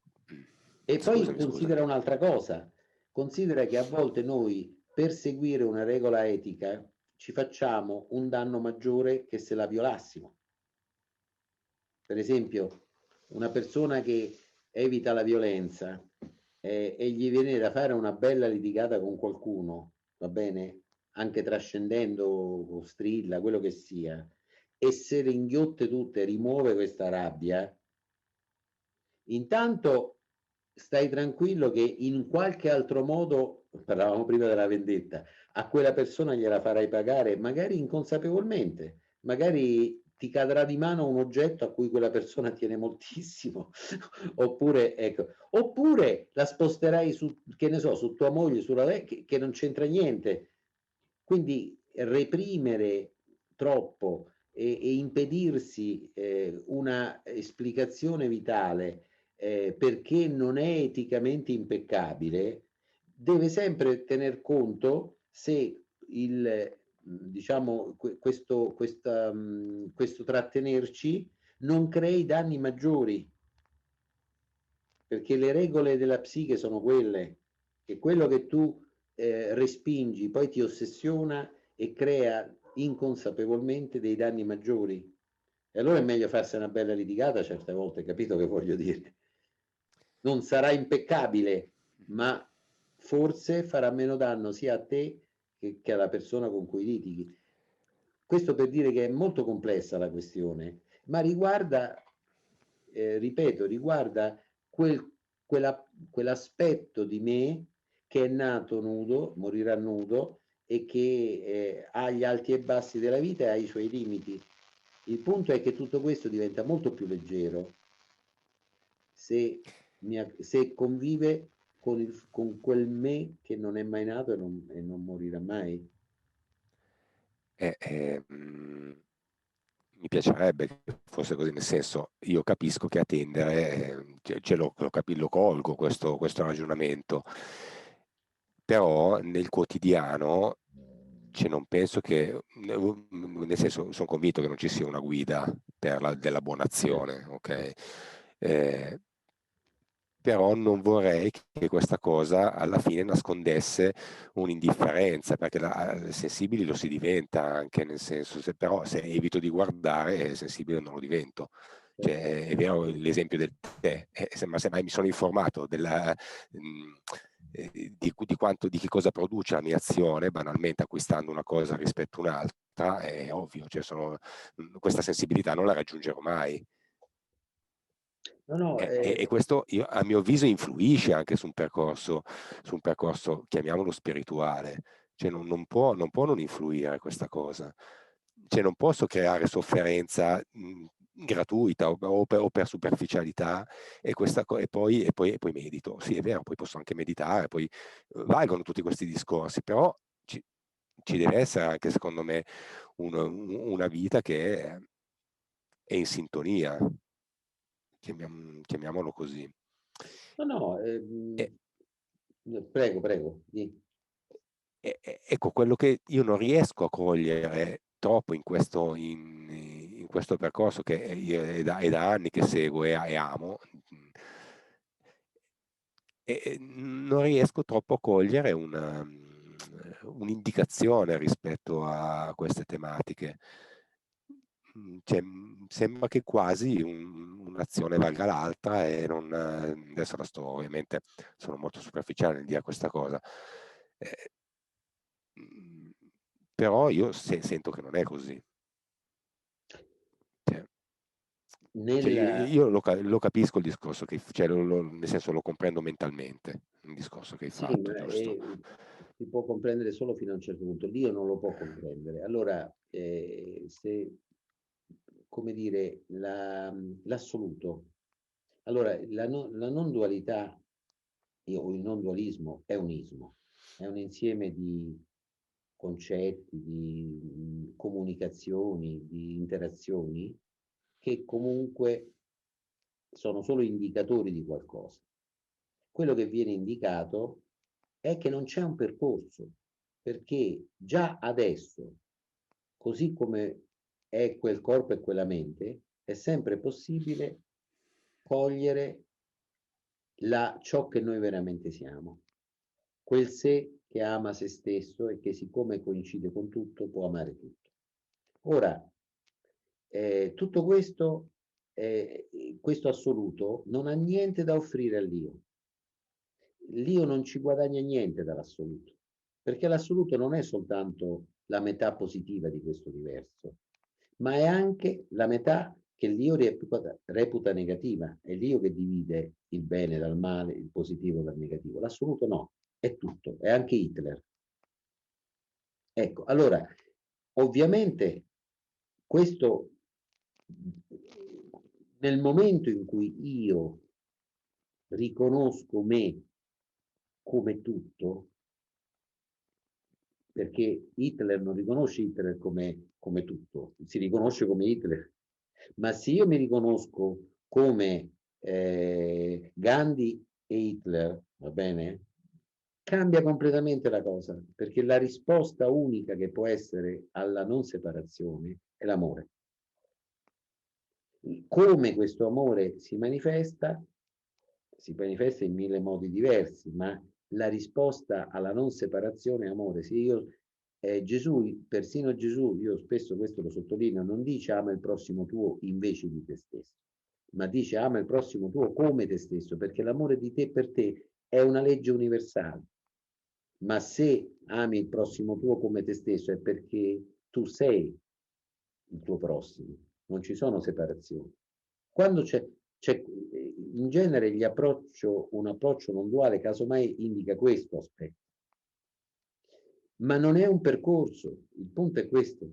Un percorso che si fa nel tempo è un percorso di automiglioramento, che è, finché c'è un corpo e una mente, c'è sempre da imparare qualcosa nella vita, c'è sempre da migliorare qualcosa, c'è sempre da raffinare la propria azione, i propri sentimenti, la propria conoscenza. E quindi questo processo di automiglioramento, finché si vive, si impara sempre qualcosa di più e si fanno sempre degli errori, ovviamente, però è un processo di automiglioramento che avviene nel tempo, ma non ha direttamente a che fare con l'assoluto di cui si parla, cioè è un'espressione dell'assoluto, ma non ha a che fare con quell'aspetto che è senza tempo e che non ha bisogno di essere raggiunto, ma è già qui, non so se mi spiego. Questo non toglie che le comunicazioni della non dualità,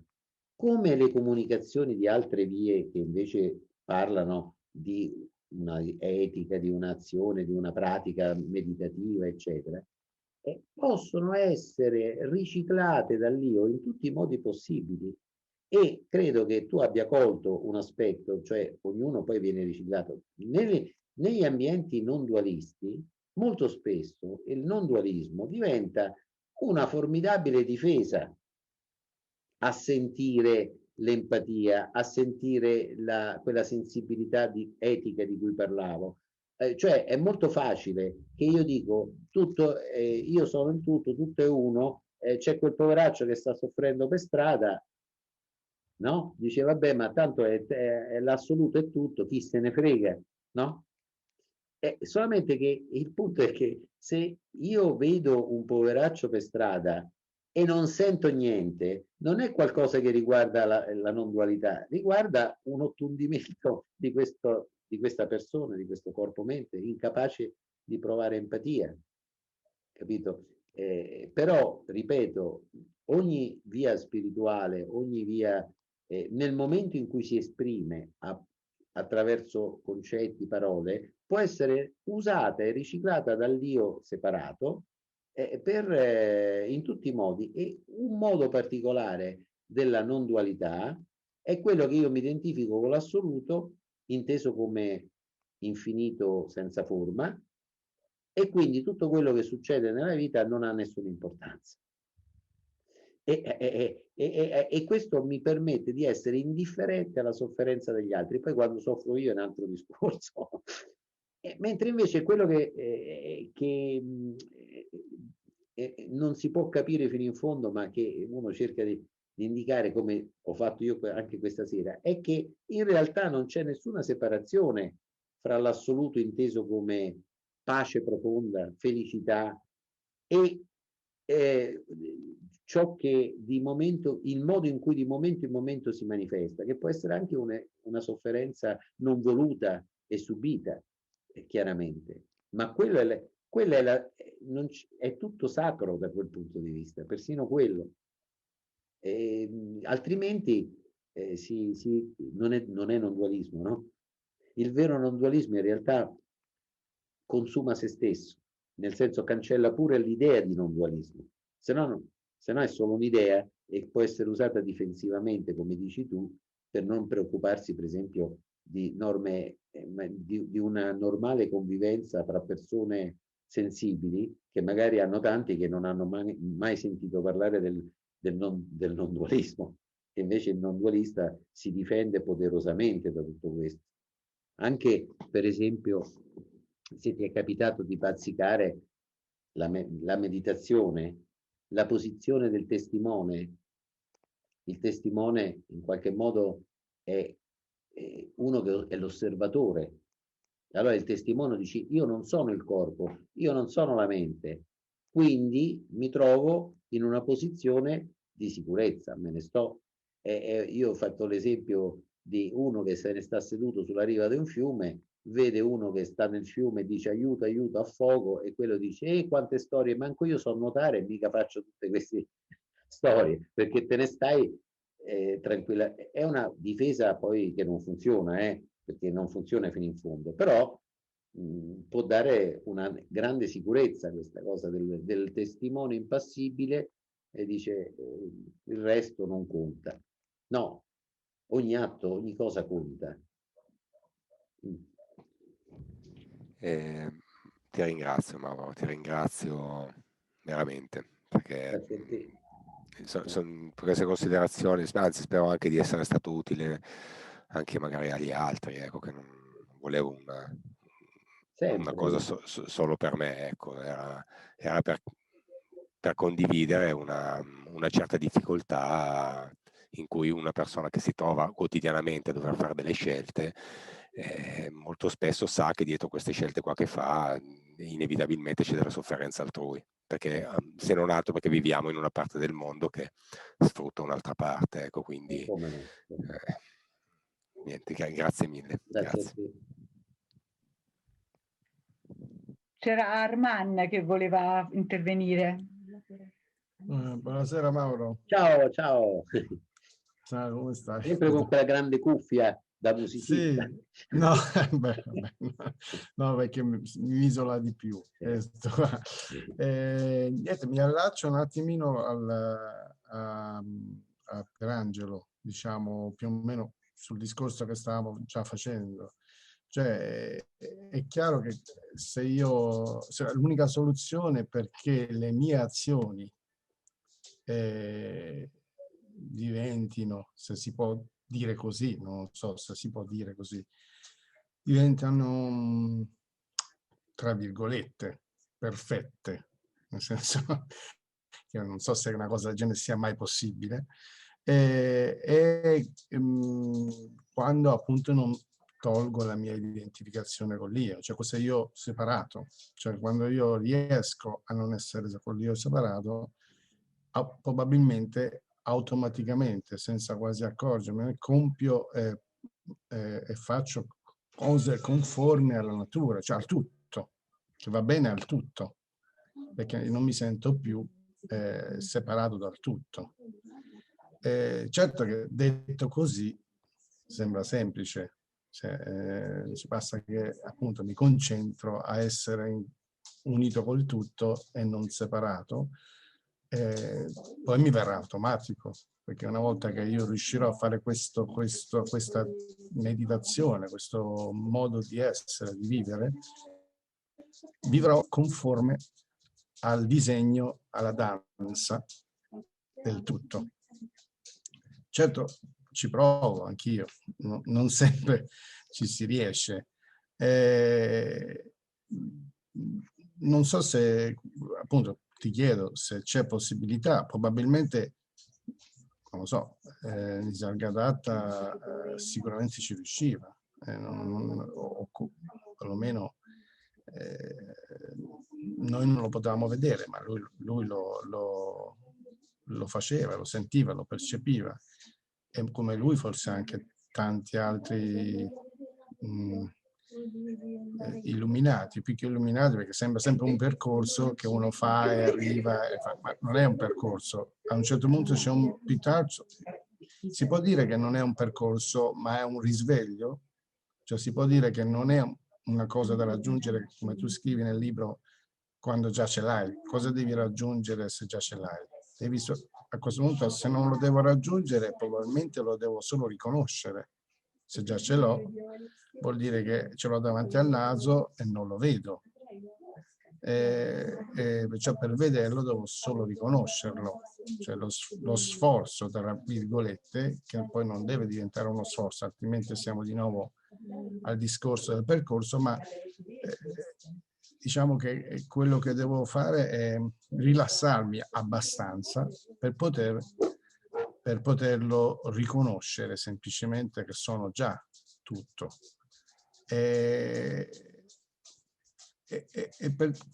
per quello che diceva Pierangelo, cioè quello della guida, e anche del fatto che io faccio una cosa e non so se lo faccio bene o non lo faccio bene, oppure forse io almeno fino adesso ho notato che anche quando penso di voler fare del bene, a qualcun altro ho fatto male. Cioè, come dicevi tu poco fa, cioè è quasi inevitabile far soffrire qualcuno, quasi insomma. Però ho notato anche che molto dipende dall'intenzione con cui uno fa le cose, cioè se la mia intenzione, e qui ci vuole un grande esame di coscienza, appunto, no? Di capire se io ho fatto quella cosa sempre col mio io separato o l'ho fatto per un mio tornaconto, come si diceva, cioè io penso al mio sé e al bene del mio sé, sempre, anche a tal punto che questa sensazione del mio bene di sé, cioè solo il mio scopo del mio bene di sé, è talmente nascosta, è talmente sottile che mi fa vedere di fare del bene, mi fa credere che sto facendo del bene, ma in realtà sto facendo male ad altre persone.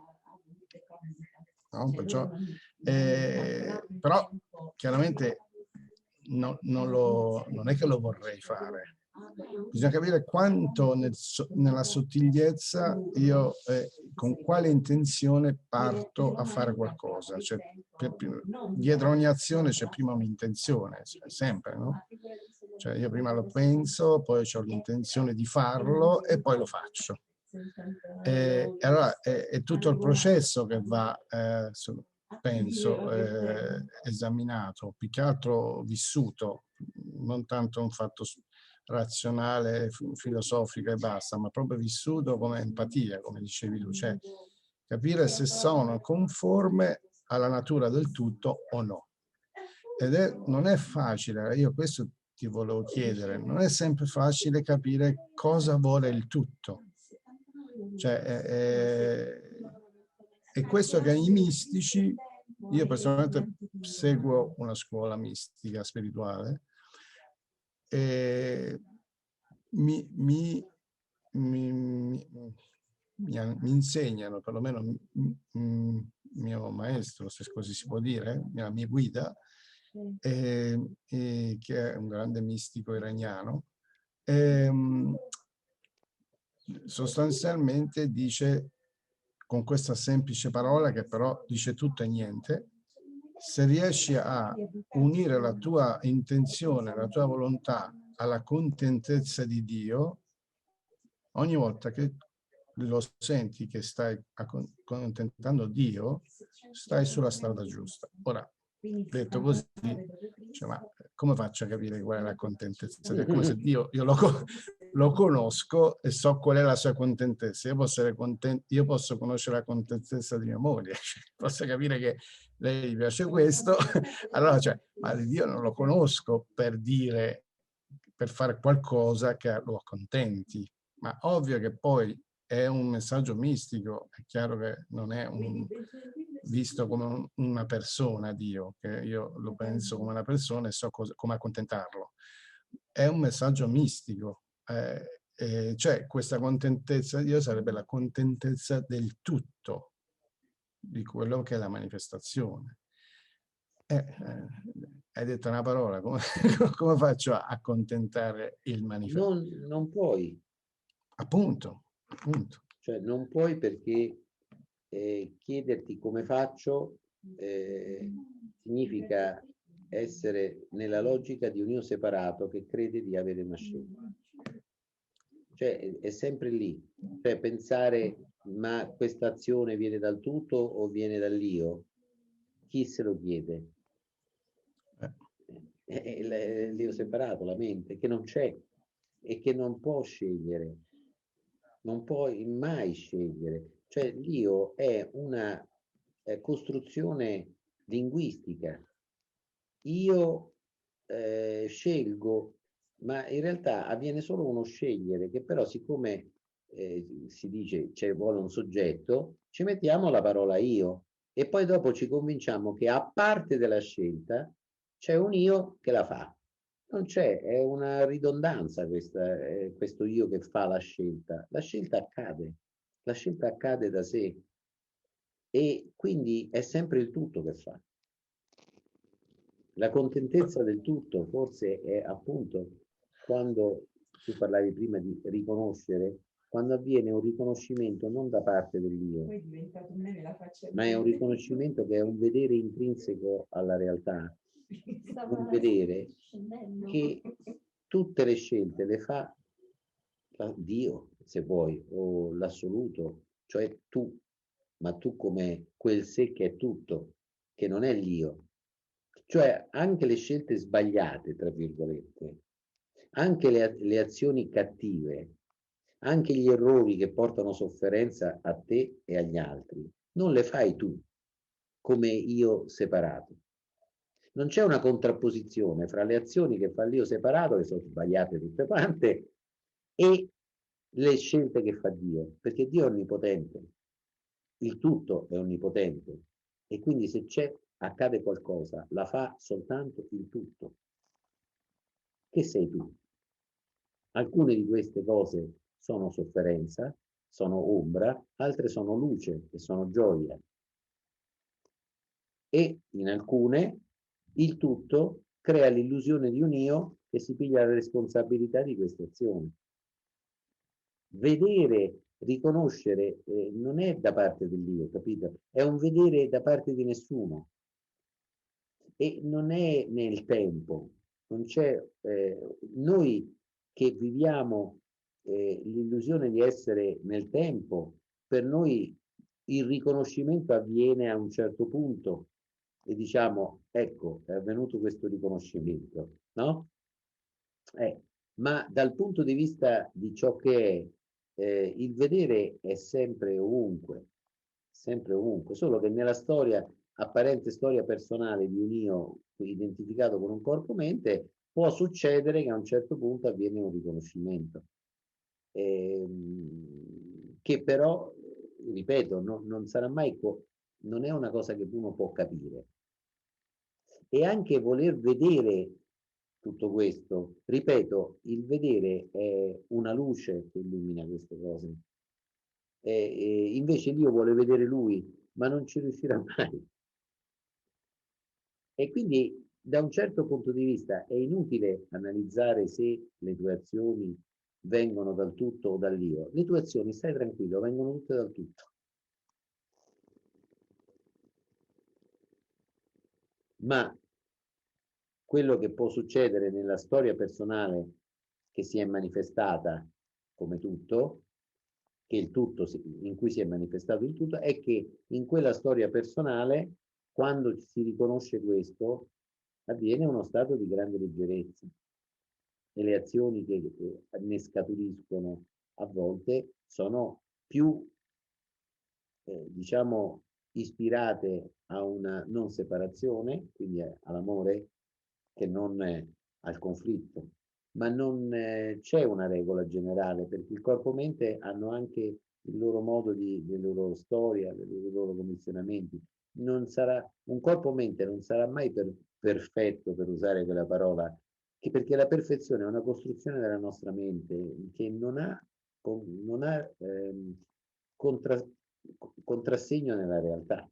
La perfezione è una costruzione della nostra mente che si contrappone all'imperfezione. Ecco perché spesso nei mistici si dice che tutto è perfetto. Anche la cacca di un cane, dicono i buddisti, è il Buddha. Oppure c'è una storia zen di uno che va dal macellaio, e tanto per far vedere che non c'entra manco la questione del vegetarianesimo. Uno che va dal macellaio a comprare la carne e il macellaio gliela prepara e quello dice: mi raccomando, me la dia buona. E il macellaio dice: è tutta buona. E in quel momento quello raggiunge il risveglio. È tutta buona.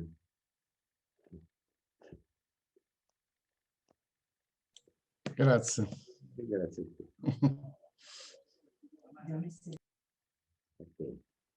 Allora, aspettiamo per il prossimo, che ci salutiamo tutti insieme anche con i tuoi colleghi, giusto? Vengono, per chi già li ha sentiti, sia Roberto Boldrini sia Daniela Pancioni, che sono due carissimi amici di Ancona, che hanno un centro ispirato un po' a Ramana Maharshi, alla investigazione del sé, eccetera, e con cui mi sento sempre bene, e quindi, visto che non ci possiamo ancora vedere di persona, però